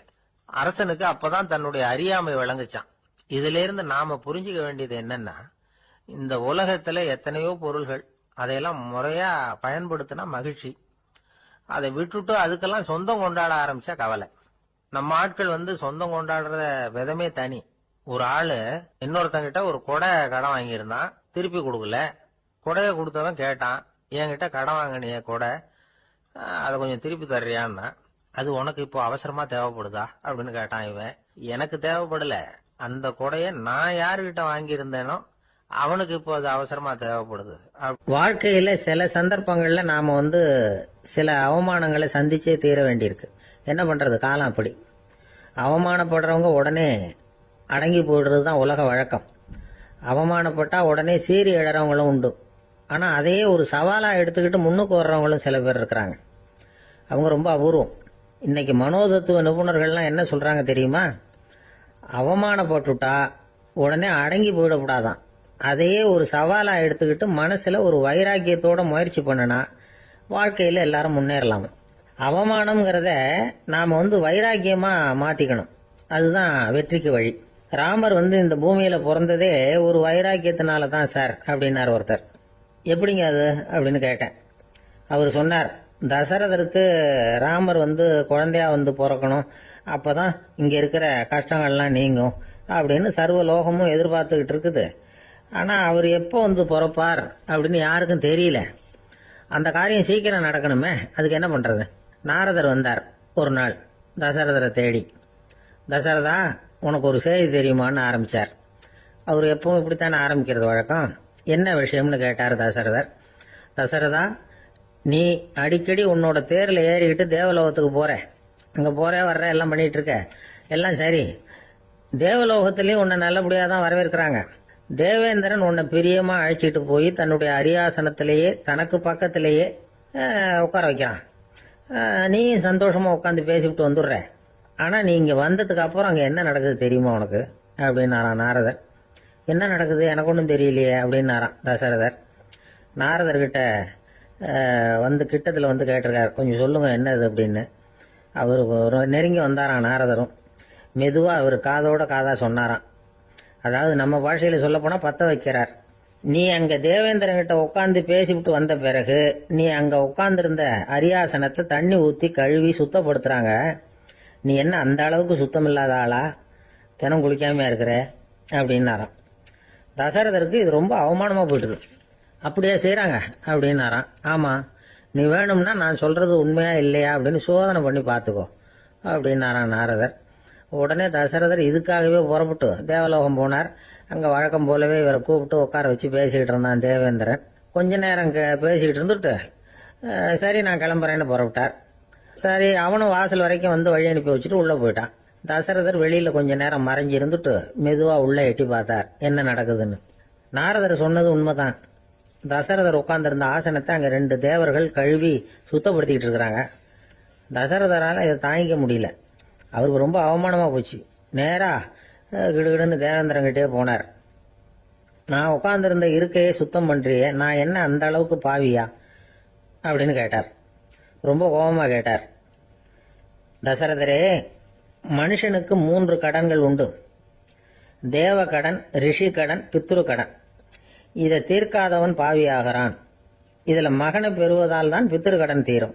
உனக்கு மகன் கிடையாது, அதனால நீ பாவியாகிற. பாவி உட்கார்ந்திருந்த இடம்ங்கிறதுனால அதை சுத்தம் செய்ய வேண்டியது எங்கள் கடமை அப்படின்னு நானும் தேவேந்திரன். இந்த இடத்துல தசரதருக்கு ஏற்பட்ட அவமானம் ஒரு வைராக்கியமாக மாறிச்சு. தேவேந்திரனே கேட்டுக்கோ, ஒரு மகனை பெற்ற பிறகுதான் இந்த சபையில மறுபடியும் அடி எடுத்து வைப்பேன் அப்படின்னு சொல்லிவிட்டு போயிட்டாராம். போய் புத்திர காமேஷ் யாகம் பண்ணார். புத்திரர்கள் பிறந்தார்கள். இந்த கதையில உள்ள கருத்து என்னன்னா, தேவேந்திரன் தசரதரை அப்படி அவமானப்படுத்தலைன்னா அவருக்கு இப்படி ஒரு வைராக்கியம் பிறந்திருக்குமா யோசிச்சு பார்க்கணும். நமக்கு ஏற்படுகிற சில அவமானங்களையும் வைராக்கியமா மாத்திக்குவோம். அப்படி மாத்திக்கிட்டோம்னா வாழ்க்கையில வந்து முன்னேறலாம். நம்ம ஆளுங்க சில பேர் அவமானத்தை வந்து வைராக்கியமா மாத்திக்கிறது எப்படி தெரியுமா? நம்மகிட்ட ஒரு பையன் சொன்னான், எங்க அப்பா என்னை எல்லாருக்கும் முன்னாடி வச்சு திட்டி விட்டார். பொறுப்பு இல்லாம ஊர் சுத்துறேன்னு சொல்லி அவமானப்படுத்தி விட்டார். இனிமே நீ என் முகத்திலேயே முழிக்காதரா போடான்னு வேற சொல்லிவிட்டார். எனக்கு ரோஷம் வந்துட்டுது. அந்த அவமானத்தை வைராக்கியமா மாத்திக்கிட்டேன். அன்னையிலிருந்து அவர் முகத்திலேயே முழிக்கிறது இல்லை அப்படின்னா. அப்படியான்னு கேட்டோம். ஆமாங்க, அவர் வீட்டில் இல்லாத நேரமா பார்த்து உள்ள சமையல் கட்டுக்கு போய் சாப்பிட்டுட்டு நைஸா வெளியில வந்துடுவேன் அப்படிங்கிறான் அவன்.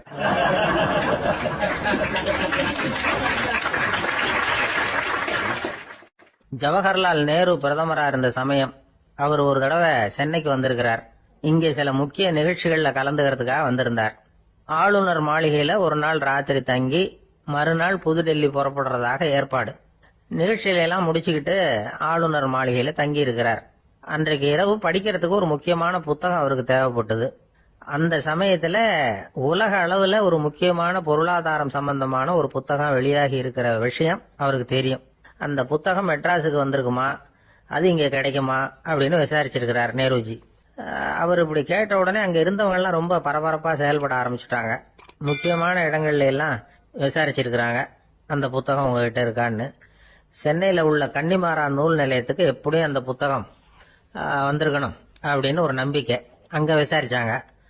அந்த புத்தகம் 2 நாளைக்கு முன்னாடி தான் அங்கே வந்திருக்குது அப்படிங்கிற விஷயம் தெரிஞ்சுது. உடனே எல்லாரும் அங்கே ஓடினாங்க. அவங்களுக்கு இன்னொரு சந்தேகம், புத்தகம் வந்திருக்கு சரி, அது இந்த சமயத்தில் வேற யாரும் படிக்கிறதுக்கு எடுத்துட்டு போயிருக்க கூடாதே அப்படிங்கிற சந்தேகம். இருந்தாலும் மனசுக்குள்ள ஒரு தைரியம், இப்படி ஒரு புத்தகம் வெளிவந்திருக்கிற விஷயமே நேருஜி சொல்லி தான் நமக்கே தெரியும். அதுவும் இல்லாம உலக பொருளாதார சம்பந்தமான ஏதோ ஒரு புத்தகம் அது. அதை போய் இந்த நேரத்தில் அவ்வளவு ஆர்வமா யாரும் எடுத்துட்டு போயிட போறாங்க அப்படிங்கிற தைரியம். இந்த தைரியத்தோட அந்த நூல் நிலையத்துக்கு ஓடினாங்க. புத்தகத்தை தேடுனா அது கிடைக்கல, யாரோ எடுத்துட்டு போயிருக்கிறாங்க. நேருவுக்கு மட்டுமே தெரிஞ்சிருந்த அந்த புத்தகம் பத்தின விஷயம் சென்னையில வேற ஒருத்தருக்கும் தெரிஞ்சிருக்குது. உடனே எல்லாரும் பரபரப்பா அந்த அதுக்குன்னு இருக்கிற ரிஜிஸ்டர் இருக்குல்ல, பதிவேடு, அதை புரட்டி பாக்குறாங்க யார் எடுத்துட்டு போறாங்கன்னு தெரிஞ்சுக்கிறதுக்காக. எடுத்துட்டு போனவங்க அதுல கையெழுத்து போட்டிருப்பாங்கல்ல, அதை பார்த்து யாருன்னு தெரிஞ்சுக்கலாம் அப்படிங்கிறதுக்காக தான் அதை புரட்டுறாங்க. அதோ அந்த புத்தகத்தோட பேரு பக்கத்துல அதை எடுத்துக்கிட்டு போனவங்க கையெழுத்து உத்து பாக்குறாங்க எல்லாரும். அதுல போட்டிருக்குது பேரு CN அண்ணாதுரை அப்படின்னு எழுதியிருந்தது. அவரு தான் பேரறிஞர் அண்ணா. நேரு படிக்க விரும்பின ஒரு புத்தகத்தை அதே நேரம் படிக்க விரும்பின இன்னொரு தலைவர் இவர். படிக்கிறதுல அவருக்கு இருந்த ஆர்வத்தை நாம தெரிஞ்சுக்கணும்னா அதுக்கு எவ்வளவோ சம்பவங்கள் இருக்கு. கடைசி காலத்துல அவர் அடையாறு மருத்துவமனையில படுத்திருக்கிறார். அவருக்கு ஒரு முக்கியமான அறுவை சிகிச்சை செய்ய வேண்டியிருக்குது அவசரமா. அமெரிக்காவிலிருந்து டாக்டர் மில்லர் வந்திருக்கிறார். அவர்கிட்ட கேட்கிறார், டாக்டர் நாளைக்கே அறுவை சிகிச்சை செய்ய போறீங்களா அப்படின்னு. ஆமாங்கிறார் டாக்டர் மில்லர். நாளைக்கு மறுநாள் செஞ்சுக்கிறனே அப்படின்னாரா அண்ணா. ஏன் ஏதாவது நாள் பாக்குறீங்களான்னு கேட்டிருக்கார். இல்ல, ஒரு புத்தகத்தை படிச்சுக்கிட்டு இருக்கிறேன், அதை நாளைக்குள்ள முடிச்சிருவேன், அதுக்கப்புறம் நான் இறந்தாலும் கவலை இல்லை அப்படின்னாரா இவர். அவர் தான் அறிஞர் அண்ணா. சங்ககால நூல்கள்ல இருந்து சமீபத்துல வந்த நூல்கள் வரைக்கும் எல்லாம் அவர் படிச்சிருக்கிறார். ஒரு திருமண விழாவில் அவர் பேசும்பொழுது சொன்ன விஷயம் இது. சங்க காலத்துல காதலியை மணக்க விரும்புகிறவனுக்கு அவனுடைய தந்தை வீர சோதனைகள்லாம் வைப்பாரு. போய் புலிப்பல்லு கொண்டுகிட்டு வா, அப்போதான் என் பொண்ணை கொடுப்பேன் அப்படின்னு சொல்லுவார். காதலன் உடனே காட்டுக்கு போவான், ஒரு புலியை கொன்று அதனுடைய பல்ல கொண்டுகிட்டு வருவான். அதை வீர பதக்கத்துல பதிச்சு அவனுக்கு மாமனார் சூட்டுவார் கல்யாண சமயத்துல. இப்போலாம் காதலன் கிட்ட அப்படி சொல்ல முடியாது. இப்போலாம் காதலன் கிட்ட காட்டுக்கு போய் புலிப்பல் கொண்டுகிட்டு வான்னு யாராவது சொன்னா புலிதான் மாப்பிள்ளையா வந்து சேரும் அப்படின்னார்.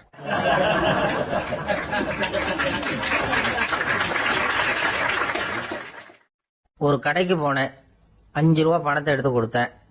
ஒரு தினசரி பத்திரிகையை கேட்டேன். அவரு உடனே அங்க அடுக்கி வச்சிருந்த பத்திரிகையில ஒன்னு எடுத்து என் கையில கொடுத்தார். வாங்கிக்கிட்டேன். மீதி பணத்தை எடுத்தார். அதையும் என் கையில கொடுக்கணும்ல, கொடுக்கல. எதிரில் இருந்த பலகையில வச்சு எடுத்துக்க சொன்னார்.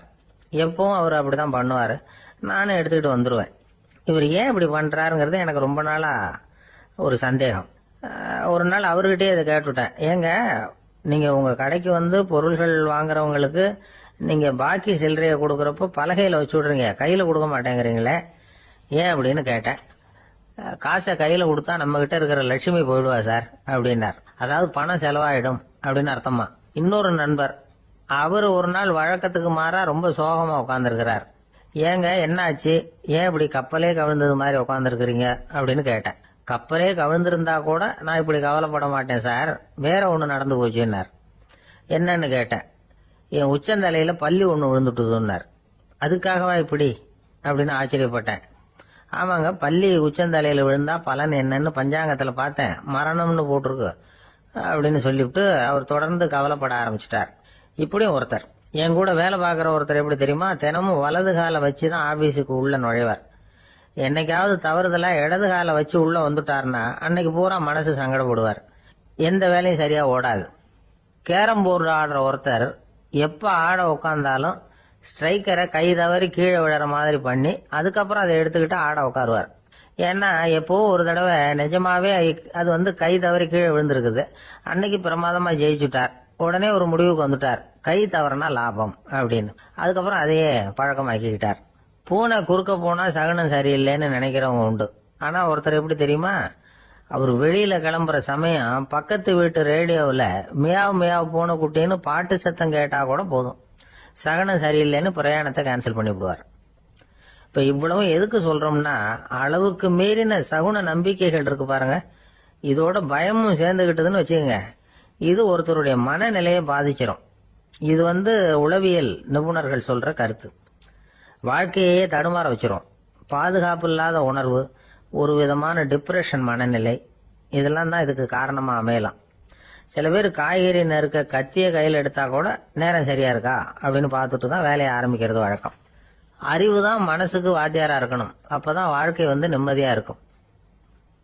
அறிவு வந்து மனசு சொல்றபடியெல்லாம் கேட்க ஆரம்பிச்சுட்டுதுன்னா இடைஞ்சல் தான்.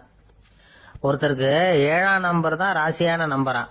7ஆம் தேதி தான் எந்த காரியத்தையும் ஆரம்பிப்பாராம். 7 எழுத்து வர்றது மாதிரி பேரை மாத்தி வச்சுக்கிட்டார். 7 மணிக்கு தான் தினமும் எழுந்திருப்பார். 7ஆம் நம்பர் வீட்டில தான் குடியிருக்கார். கல்யாணம் கூட 7ஆம் தேதி தான் பண்ணிக்கிட்டார். அவர் ஒரு நாள் குதிரை பந்தயத்துக்கு போனாராம். குதிரையோட பேரையெல்லாம் பார்த்தார். ஒரு குதிரையோட பேர் 7 எழுத்துல அமைஞ்சிருந்தது. 7 தானே இவருக்கு அதிர்ஷ்ட நம்பர். அதனால உடனே அது பேர்ல பணத்தை கட்டினார். பந்தயம் நடந்தது. என்ன சார் ஆச்சுன்னு கேட்டாங்க. நான் பணம் கட்டின அந்த என்னோட குதிரை 7ஆவதா வந்து சேர்ந்தது சார் அப்படின்னாராம் சோகமா.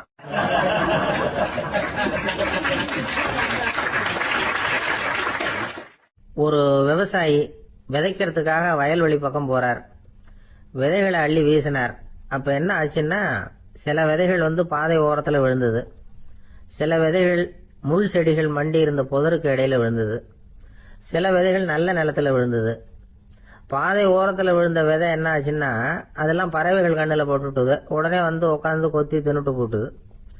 அதிகமா மண் இல்லாத பாறை பகுதியில் விழுந்த விதையெல்லாம் லேசா வேர் விட்டு முளைக்க ஆரம்பிச்சுது. அதுக்கப்புறம் வேர் கீழேயும் ஆழமா போக முடியல, மேலேயும் சூரிய வெப்பம் அதிகம் தாங்க முடியல, எல்லாம் காஞ்சி கருகி போட்டுது. புதர் பகுதியில் சில விதைகள் விழுந்தது இல்லையா, முள் செடிகள் காடா மண்டி போயிருந்தது. அதனால முளைச்சி வர்ற செடிக்கு நெருக்கடி அதிகமா போட்டுது, சரியா வளர முடியல, விளைச்சலும் சரியா இல்ல. நல்ல நிலத்துல விழுந்த விதைகள் மட்டும் நல்லா முளைச்சது, நல்லா வளர்ந்தது, விளைச்சலும் பிரமாதமா இருந்தது. இந்த கதையை சொல்லிவிட்டு கேட்க செவியுள்ளோர் கேட்கட்டும் அப்படிங்கிறார் இயேசு பெருமான். ஆமா, இயேசு கடலில் நின்ற படகு ஒண்ணுல உட்கார்ந்துருக்கிறார். கடற்கரையில ஏராளமான மக்கள் உட்கார்ந்துருக்கிறாங்க. அந்த சமயத்துல தான் இயேசு ஓமைகள் மூலமா மக்களுக்கு பல உண்மைகளை சொல்லிட்டு இருக்கிறார். மக்கள் அந்த கதையை கேட்டுட்டு ஒன்னும் புரியாம முழிக்கிறாங்க. அத கவனித்த இயேசு அந்த ஓமையை விளக்க ஆரம்பிச்சார். இதுல அந்த விதைக்கிறவர் தான் இறைவன். அவருடைய வார்த்தைகளை விதைக்கிறார். அந்த வார்த்தைகளை கேட்கிற மக்கள் அந்த விழுந்த விதைகள் மாதிரி 4 வகையானவர்கள். சில பேர் பாதை ஓரத்தில் விழுந்த விதைகள் மாதிரி. இறைவன் வார்த்தைகளை அவங்க கேட்கறாங்க, ஆனா தீய எண்ணங்கள் செய்கைகள் மூலமா விதைக்கப்பட்ட வார்த்தைகள் அழிஞ்சு போடுது. இறைவன் வார்த்தைகளை கேட்ட உடனே மகிழ்ந்து போய் உடனே சில பேர் அதை ஏத்துக்கிறாங்க. இவங்கெல்லாம் அந்த பாறை பகுதியில் விழுந்த விதைகள் மாதிரி. அதனால இவங்கெல்லாம் வேறு இல்லாதவங்க, கொஞ்ச காலத்துக்கு இறை வார்த்தைகளுக்கு கீழ்ப்படிந்து நடப்பாங்க.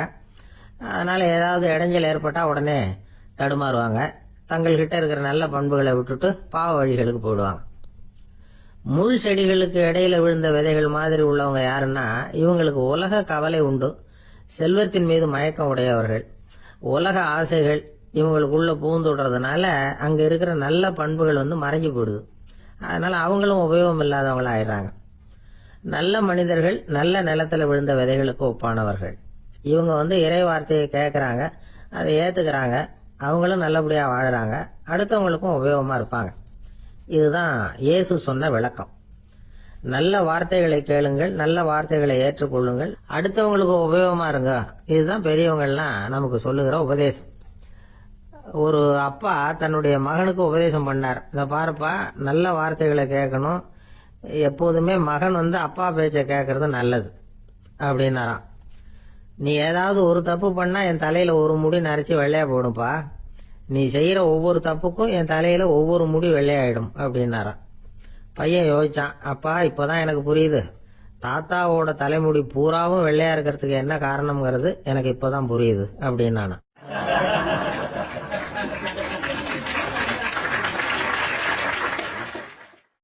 ஒரு ஊர்ல ஒரு ராஜா இருந்தார். அவர் ஒரு பூனை வளர்த்தார். ரொம்ப செல்லமா அவர் அந்த பூனையை வளர்த்தார். அவர் என்ன பண்ணுவார் தெரியுமா, இரவு நேரத்துல அந்த பூனையோட தலையில ஒரு விளக்க வச்சிருவார். அந்த பூனை ரொம்ப ஜாக்கிரதையா அந்த விளக்கு கீழே விழுந்துடாம பாத்துக்கும். தலையை ஆட்டாம ரொம்ப நிதானமா ராஜா பின்னாடி நடந்து போய்கிட்டே இருக்கும். அந்த விளக்கு வெளிச்சத்துல எல்லா வேலைகளையும் செஞ்சிருவார். கையில ஒரு விளக்க தனியா எடுத்துட்டு போக வேண்டிய அவசியமே இல்லை. விளக்க தூக்கிட்டு போற வேலையை அந்த பூனை பாத்துக்கும். அதனால ராஜாவுக்கு அந்த பூனை மேல ரொம்ப பிரியம். மந்திரிகளை எல்லாம் கூப்பிட்டு அவங்க கிட்ட சொல்லுவார், பாத்தீங்களா இந்த பூனை எவ்வளவு விசுவாசமா நடக்குது, என் பேர்ல எவ்வளவு மரியாதை பாத்தீங்களா அதுக்கு அப்படிம்பார். இதை கேட்டுட்டு அங்கிருந்த அமைச்சர்கள் ஒருத்தர் சொன்னார், மன்னா நீங்க சொல்றது சரிதான், இருந்தாலும் இந்த பூனையோட விசுவாசத்தை நாம கொஞ்சம் சோதிச்சு பார்க்க வேண்டியிருக்கு அப்படின்னாராம். சரி, உங்க ஆசையை ஏன் கெடுக்கணும், நல்லா சோதிச்சு பாருங்க அப்படின்னு சொல்லிவிட்டார் ராஜா. உடனே அந்த அமைச்சர் என்ன பண்ணார் தெரியுமா, எங்கேயோ புறப்பட்டு போனார். ஒரு 5-6 எலிகளை பிடிச்சிட்டு வந்தார். அரண்மனையில் ராஜா ஏதோ வேலை பார்த்துக்கிட்டு இருக்கிறாரு. பக்கத்துல அந்த பூனை ரொம்ப பணிவா நின்றுகிட்டு இருக்குது.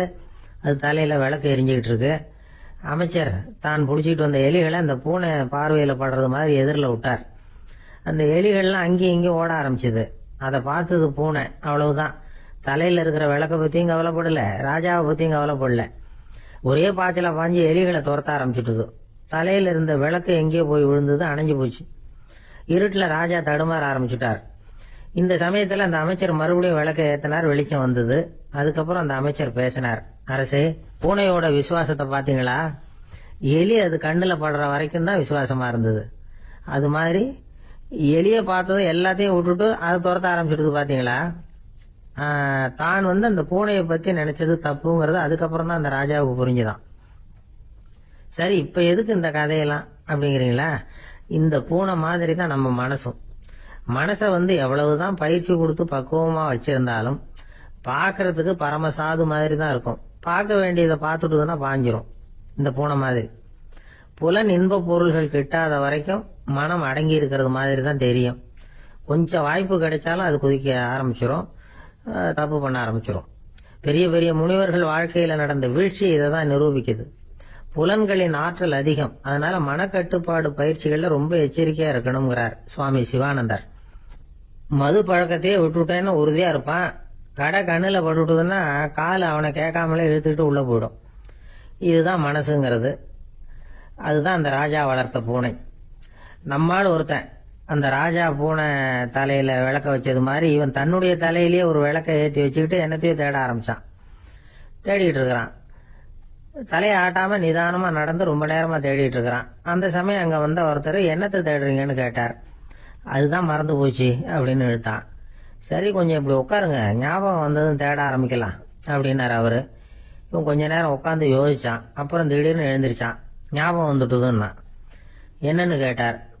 எங்க வீட்டுல இருந்த விளக்க எங்க வச்சேன்னு தெரியல, அதான் தேடிட்டு இருக்கிறேன், ஏத்தி வைக்கலாம்னு பாக்குறேன் அப்படின்னா.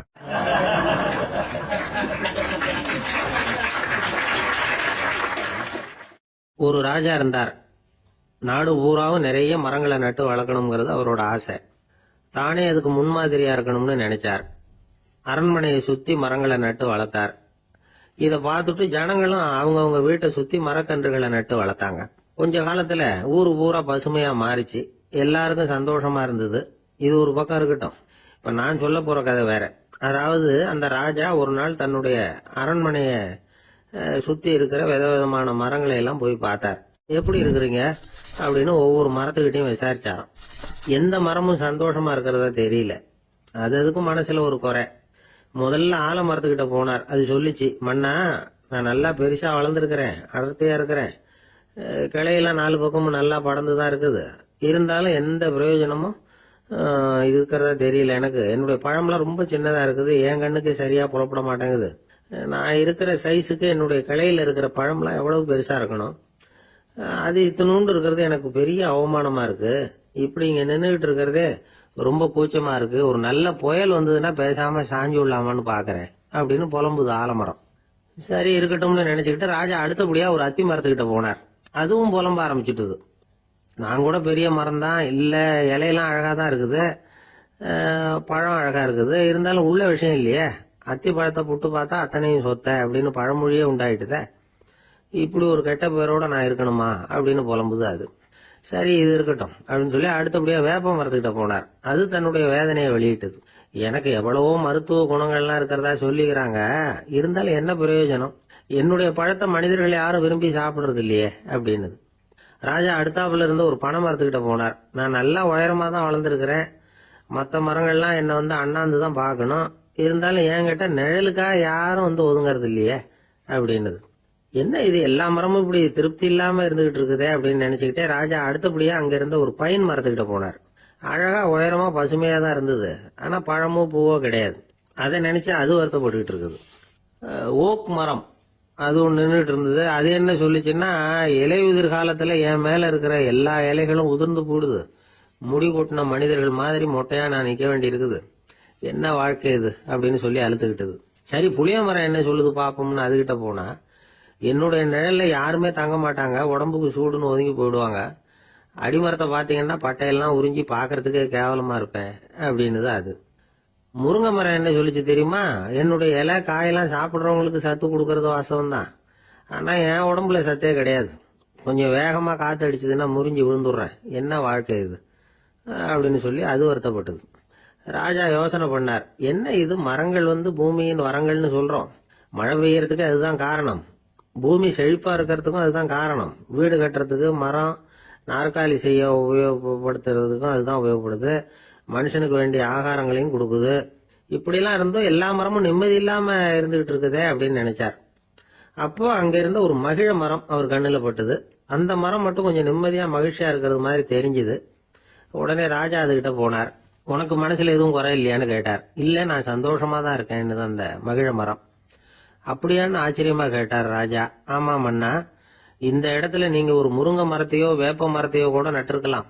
ஆனா இந்த இடத்துல நடுறதுக்கு என்ன தேர்ந்தெடுத்திருக்கிறீங்க, அதுவே எனக்கு பெருமை, அதுவே எனக்கு திருப்தி அப்படின்னு தான் மகிழ மரம். மகிழ மரம் சாதாரணமா தான் இருக்கும். இளம் மஞ்சள் நிறத்துல பூக்கள், அது காய்ந்தும் மனம் வீசும். மகிழ மரம் மாதிரி மன திருப்தியோட வாழறதுக்கு நாம கத்துக்கணுமா.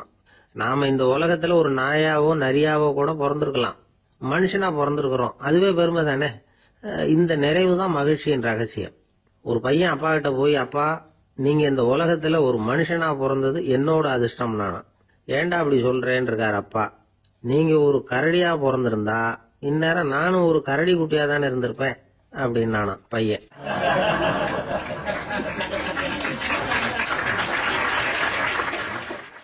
இந்த உலகத்துல நாம நல்லபடியா இருக்கணும்னா அதுக்கு முக்கியமா தேவைப்படுறது ரெண்டு. ஒன்னு செல்வம், இன்னொன்னு அறிவு. சரி, இது ரெண்டுல சிறந்தது எது அப்படின்னு ஒரு கேள்வி கேட்டா என்ன பதில் சொல்றது? இதே கேள்விய ஹஸ்ரத் அலி அவர்கள் கிட்ட கேட்டாங்களாம். அவர் ஒரு பெரிய அறிஞர். கேள்வி கேட்டவங்களும் சாதாரண ஆட்கள் இல்லை, இவங்களும் அறிஞர்கள். ஒரு நாள் ஹஸ்ரத் அலி அவர்கள்கிட்ட 10 அறிஞர்கள் வந்தாங்களாம். ஐயா, நாங்க 10 பேரும் உங்ககிட்ட ஒரே கேள்வியை தான் கேட்க வந்திருக்கிறோம். ஆனா எங்க 10 பேருக்கும் நீங்க தனித்தனியா பதில் சொல்ல முடியுமா அப்படின்னு கேட்டிருக்காங்க. அதாவது அவங்க ஒரே கேள்விக்கு இவர்கிட்ட இருந்து 10 விதமான பதில் எதிர்பார்க்கறாங்க. சரி கேளுங்க, என்ன கேள்வி அப்படின்னாரு அவர். அப்பதான் அவங்க கேட்டாங்களாம், செல்வம், அறிவு, இது ரெண்டுல சிறந்தது எது? இதுதான் கேள்வி. ஹஸ்ரத் அலி என்ன பண்ணார் தெரியுமா? அவங்கள ஒவ்வொருத்தரா கூப்பிட்டார். ஒவ்வொரு விதமான பதில சொல்லி அனுப்புனார். முதல்ல ஒருத்தர் கூப்பிட்டார், சொன்னார், அறிவுங்கிறது தீர்க்கதரிசிகள், ஞானிகள், மகான்கள் இவங்களோட பரம்பரை சொத்து. ஆனா செல்வம்ங்கிறது கொடுங்கோலரின் ஆயுதம், அதனால அறிவு தான் சிறந்தது அப்படின்னார். 2வது ஆளை கூப்பிட்டார். உங்ககிட்ட செல்வம் இருந்தா நீங்க தான் அதை காப்பாற்றணும், ஆனா அறிவு உங்களை எப்பவும் காப்பாற்றும், ஆகவே அறிவு தான் சிறந்தது அப்படின்னார். 3வது ஆளை கூப்பிட்டார். செல்வந்தனுக்கு எப்போதும் விரோதிகள் அதிகம், ஆனா அறிஞனுக்கு நண்பர்கள் அதிகம், அதனால அறிவு தான் சிறந்ததுன்னார். அடுத்தவரை கூப்பிட்டார். செல்வம் அடுத்தவங்களுக்கு கொடுக்க கொடுக்க குறையும், ஆனா கல்விங்கிறது அதிகரிச்சுக்கிட்டே வரும், கொடுக்கறதுனால குறையாது, அதனால அறிவு தான் சிறந்ததுன்னார். இன்னொருத்தரை கூப்பிட்டார். அறிவுள்ளவன் எப்பவும் அதை அடுத்தவங்களுக்கு வாரி வழங்கிக்கிட்டே இருப்பான், அதனால அவங்ககிட்ட தாராளத்தன்மை இருக்கும், ஆனா செல்வந்தன் கிட்ட கஞ்சத்தனம் தான் இருக்கும், அதனால அறிவு தான் சிறந்ததுன்னார். 6வது நபரை கூப்பிட்டார். செல்வத்தை கள்வர்கள் திருடிட்டு போக முடியும், ஆனா அறிவை அப்படி திருடிட்டு போக முடியாது அப்படின்னார். 7வது நபரை கூப்பிட்டார். செல்வம் கால ஓட்டத்துல அழிஞ்சிரும், ஆனா அறிவை கால ஓட்டம் ஒன்னும் பண்ண முடியாது, ஆகவே அறிவே சிறந்ததுன்னார். 8வது ஆளை கூப்பிட்டு சொன்னார், செல்வத்துக்கு எப்பவும் எல்லை உண்டு, நிறை உண்டு, அளவு உண்டு, கணக்கு உண்டு, ஆனா அறிவுக்கு அப்படிப்பட்ட எல்லை எதுவும் கிடையாது, அதனால அதுதான் சிறந்ததுன்னார். அடுத்தவனை கூப்பிட்டார். செல்வம் உள்ளத்துல உள்ள ஒளியை போக்கிவிடும், இருட்டை உண்டாக்கிவிடும், விரிந்த மனப்பான்மையை குறுகலாக்கிவிடும், ஆனா அறிவு அப்படி இல்லை, இருண்ட உள்ளத்துல ஒளியை பாய்ச்சி அதை விசாலப்படுத்துது, அதுதான் சிறந்ததுன்னார். கடைசியா 10வது நபரை கூப்பிட்டார். செல்வம் மனசுல செருக்கை உண்டாக்குது, ஆணவத்தை ஏற்படுத்துது, அதனால நானே கடவுள்னு நினைக்கிற அளவுக்கு மனுஷனை தாழ்த்தி விடுது, ஆனா அறிவு பணிவையும் பண்பாட்டையும் வளர்க்குது, அதனால அறிவு தான் சிறந்ததுன்னார். ஆக இப்படி 10 பேருக்கும் 10 விதமா பதில் சொன்னது மூலமா ஹஸ்ரத் அலி அவர்கள் அறிவு தான் செல்வத்தை விட சிறந்தது அப்படிங்கறதுக்கு 10 காரணங்களை சுட்டி காட்டியிருக்கார். அந்த அறிஞர் 10 பேர் கேட்ட ஒரே கேள்விக்கு 10 பதில் சொன்னார். நமக்கு வேண்டிய ஒருத்தர் 10 பேர் கேட்ட கேள்விக்கு ஒரே பதில சொல்லி சமாளிச்சார். கேள்வி என்ன தெரியுமா? என்கிட்ட வாங்கின கடனை எப்பயா திருப்பி கொடுக்க போற? இதுதான் அந்த 10 பேரும் கேட்ட ஒரே கேள்வி. இந்த மாசம் 26ஆம் தேதி தந்துடுறேன் அப்படிங்கிற ஒரே பதில சொல்லி அவ்வளவு பேரையும் இவர் அனுப்பி வச்சுட்டாராம். எல்லாரும் போனதுக்கு அப்புறம் இவரை தனியா கூப்பிட்டு கேட்டிருக்கிறாங்க, அது என்ன சார் கணக்கு, 26ஆம் தேதி அன்னைக்கு என்ன அதிசயம் நடக்க போகுது அப்படின்னு கேட்டிருக்காங்க. அதிசயம் அன்னைக்கு இல்ல, அதுக்கு முத நாளே நடக்க போகுதுன்னாராம். விவரமா சொல்லுங்கன்னு இருக்காங்க. வேற ஒண்ணும் இல்லைங்க, 26ஆம் தேதி தானே எல்லாரையும் வர சொல்லி இருக்கிறேன், அதுக்கு முத நாளே நான் புறப்பட்டு தலைமறைவாயிட போறேன் அப்படின்னாராம், ரொம்ப பெருமையா.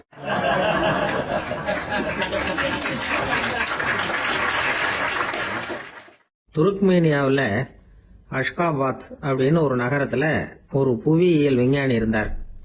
அவரு ஒரு நாய்க்குட்டி வளர்த்தார். ஒரு நாள் முன்னிரவு நேரம் ஒரு மேஜைக்கு முன்னாடி உட்காந்து அந்த விஞ்ஞானி ஏதோ கணக்கு போட்டுக்கிட்டு இருக்கிறார். அவருக்கு ஒரு சின்ன பெண் குழந்தை, அது தொட்டில தூங்கிட்டு இருக்குது. அந்த நாய்க்குட்டியும் ஒரு மூலையில படுத்து அது பாட்டுக்கு தூங்கிட்டு இருந்தது. ஒரே அமைதி. அந்த நேரத்துல திடீர்னு அந்த நாய்க்குட்டி துள்ளி எழுந்திருச்சுது. நேரா குழந்தைகிட்ட ஓடிச்சு.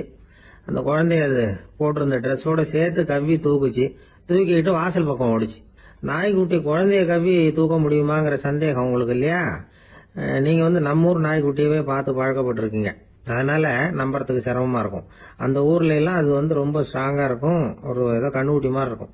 விஞ்ஞானி அதை பார்த்துட்டார். உடனே அந்த நாய்க்கு வெறி பிடிச்சிட்டுதுன்னு முடிவு பண்ணிட்டு தன்னோட கை துப்பாக்கி எடுத்துக்கிட்டு ஓடி வந்தார். அவர் வெளியில நாய்க்குட்டி எங்க அப்படின்னு பார்த்து தேடுறார். அந்த நேரத்துல அந்த வீடு இடிஞ்சு விழுது. காரணம் பூமி அதிர்ச்சி. இப்படி பூமி அதிர்ச்சி உண்டாக போகுதுங்கிறது அந்த நாய்க்குட்டிக்கு முன்னாடியே தெரிஞ்சு போச்சு. அதுதான் குழந்தைய தூக்கிட்டு வெளியில ஓடி வந்திருக்குது. அது மூலமா அந்த குடும்பத்தையே காப்பாத்தி இருக்குது அந்த நாய்க்குட்டி. இந்த சம்பவம் நடக்கிறதுக்கு 3 நாளைக்கு முன்னாடியே சில பிராணிகளுக்கு இப்படி நடக்க போகுதுங்கிறது தெரிஞ்சிருக்குதான்.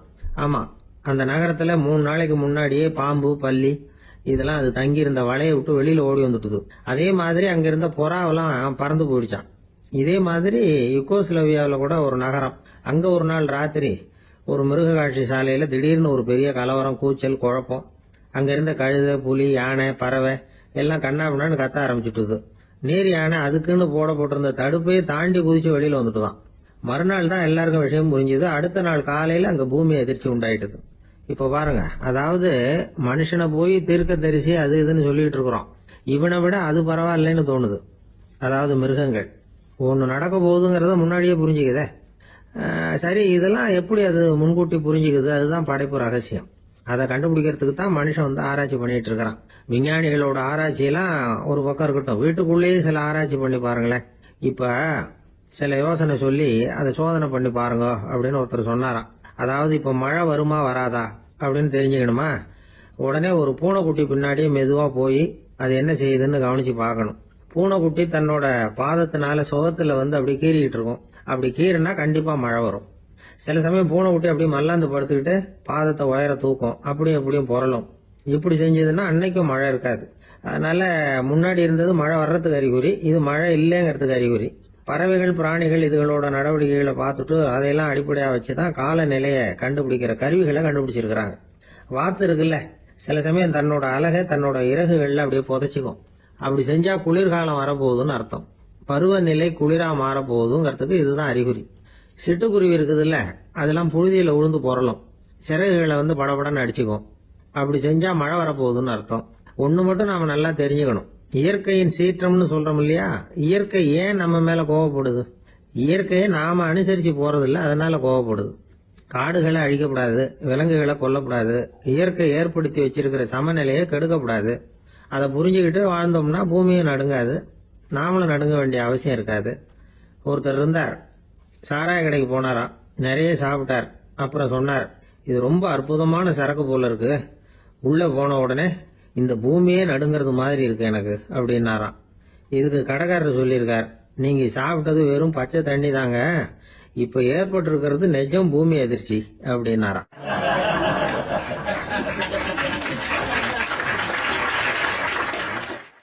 ஒரு ஊர்ல ஒரு ராஜா இருந்தார். அந்த ராஜாவுக்கு ஒரு மந்திரி. ராஜா ரொம்ப நியாயமானவர், நேர்மையானவர், கண்டிப்பானவர். தப்பு செய்யறது யாரா இருந்தாலும் தண்டனை கொடுப்பார். வேண்டியவங்களுக்கு ஒரு நியாயம், வேண்டாதவங்களுக்கு ஒரு நியாயம்ங்கிறதெல்லாம் அவர்கிட்ட கிடையாது. ஒரு சமயம் அரசவையில அந்த அமைச்சரே விதிமுறைகளுக்கு புறம்பா ஏதோ நடந்துகிட்டு இருக்கார். மன்னருக்கு கோபம் வந்துட்டுது. உடனே அந்த அமைச்சரை கிட்டத்துல கூப்பிட்டு அவர் கன்னத்துல ஓங்கி ஒரு அறை கொடுத்துட்டாராம். உடனே அந்த அமைச்சர் என்ன பண்ணார் தெரியுமா, நேரா போனார். அங்க நின்றுகிட்டு இருந்த இன்னொருத்தர் கன்னத்துல ஓங்கி அரைஞ்சார். அறை வாங்கினவர் திகைச்சு போயிட்டார். இவர் ஏன் நம்மள அரைகிறார் அப்படின்னு யோசனை பண்ணார். மன்னரும் திகைச்சு போயிட்டார். நாம இவரை அரைஞ்சா அதுக்காக இவரு போய் இன்னொருத்தர் அரையணுமா அப்படின்னு யோசனை பண்ணார். அவர் இவருக்கு என்ன பைத்தியமானு கூட நினைக்க ஆரம்பிச்சுட்டார். ஆனா என்ன ஆச்சுன்னா, அப்புறம் அமைச்சர் அவர் கவனிச்சுக்கிட்டு இருந்தாரா, அவர் இன்னொருத்தர் அரைஞ்சார் இல்லையா, அந்த அறை வாங்கின ஆசாமியை பார்த்து கத்திக்கிட்டு இருந்தார். யாரு? அமைச்சர். ஏன்பா என்கிட்ட அறைய வாங்கிட்டு இப்படி விவரம் இல்லாம நின்றுட்டு இருக்கிறிய, நான் உனக்கு கொடுத்ததை நீ வேற யாருகிட்டயாவது கொடுத்துரு அப்படின்னார். உடனே அந்த ஆள் பார்த்தான், தனக்கு அடுத்தபடியா நின்றுகிட்டு இருந்தவன ஓங்கி ஒரு அரை அரைஞ்சான். அவன் கண்ணத்தை தடவிட்டே யோசனை பண்ணான். இது ஏதோ புரிஞ்சுக்கிட்ட மாதிரி அடுத்தாப்புல நின்றுகிட்டு இருந்தவன அரைஞ்சான். இப்படி இந்த அறை மாறி மாறி போய்கிட்டே இருக்குது. ஊரு பூரா பிரயாணம் பண்ண ஆரம்பிச்சுட்டுது. அன்னைக்கு ராத்திரி அந்த ராஜா படுக்கிறதுக்காக போனார். அந்த நேரம் பார்த்து அவர் கண்ணத்துல பலார்னு ஒரு அறை விழுந்தது. நம்மளே அறையிறது யாரு அப்படின்னு அதிர்ச்சியோட மன்னர் திரும்பி பாக்குறாரு. அரைஞ்சது அவரோட மனைவி. என்னாச்சு உனக்குன்னு கத்துனார் ராஜா. உங்களுக்கு தெரியாதா, ஊர் பூரா ஒருத்தர் மாத்தி ஒருத்தர் மூலமா இந்த அறை பிரயாணம் பண்ணிட்டு வருது அப்படின்னாங்க அந்த அம்மா. அப்படின்னா ஆரம்பிச்ச இடத்துக்கே வந்துட்டுதா அப்படின்னாராம் மன்னர். என்ன சொல்றீங்கன்னு கேட்டிருக்காங்க. இவர் விவரத்தை சொன்னாராம். அப்படின்னா நீங்க ஆரம்பிச்சு வச்ச இந்த விளையாட்டை நான் முடிச்சு வச்சுட்டேன் அப்படின்னாங்களாம் அந்த அம்மா. மறுநாள் காலை மறுபடியும் அரசவை கூடிச்சு அந்த அமைச்சர் மன்னரை பார்த்து கேட்டார். என்ன மகாராஜா, என்கிட்ட கொடுத்ததை திருப்பி வாங்கிட்டீங்களா அப்படின்னாராம். இப்படி நடக்கும்னு நான் எதிர்பார்க்கவே இல்லைன்னார் மன்னர். ஆனா நான் எதிர்பார்த்தேன். அது எங்க போயிட போகுது, ஊர் பூரா சுத்தி கடைசியில உங்ககிட்ட தான் சேரும் அப்படிங்கறது எனக்கு தெரியும் அப்படின்னாராம் அமைச்சர். இந்த கதை வேடிக்கையா இருந்தா கூட இதுல உள்ள கருத்து முக்கியமானது. இந்த உலகத்துல பல கருத்துக்கள் இப்படிதான் மாறி மாறி சுத்தி வந்துகிட்டே இருக்குது. நம்மால் ஒருத்தன் தன்னுடைய நண்பன் ஒருத்தனை கடத்தெருவில் பார்த்தான். உடனே ஓடி போய் பலார்னு ஒரு அறை கொடுத்தானா. அவன் கண்ணத்தை தடவிட்டு ஏன்டா என்ன அரைஞ்சேன்னு கேட்டிருக்கான். நீ ஏன்டா என்ன முட்டாள்னு என் மனைவிட்ட போய் சொன்னேன் அப்படின்னு இருக்கான் அவன். உன்னை ஒரு முட்டாள்னு சொன்னதுக்காகவா நீ என்ன அரைஞ்ச அப்படின்னு கேட்டிருக்கான் இவன். டேய், நான் அதுக்காக அறையலப்பா, அது ஒரு பெரிய ரகசியம். நான் முட்டாளுங்கிறது அந்த ரகசியத்தை நீ ஏன் எங்க வீட்டுல போய் சொன்னேன், அதுக்காக தான் அரைஞ்சேன் அப்படின்னு நானும் அவன்.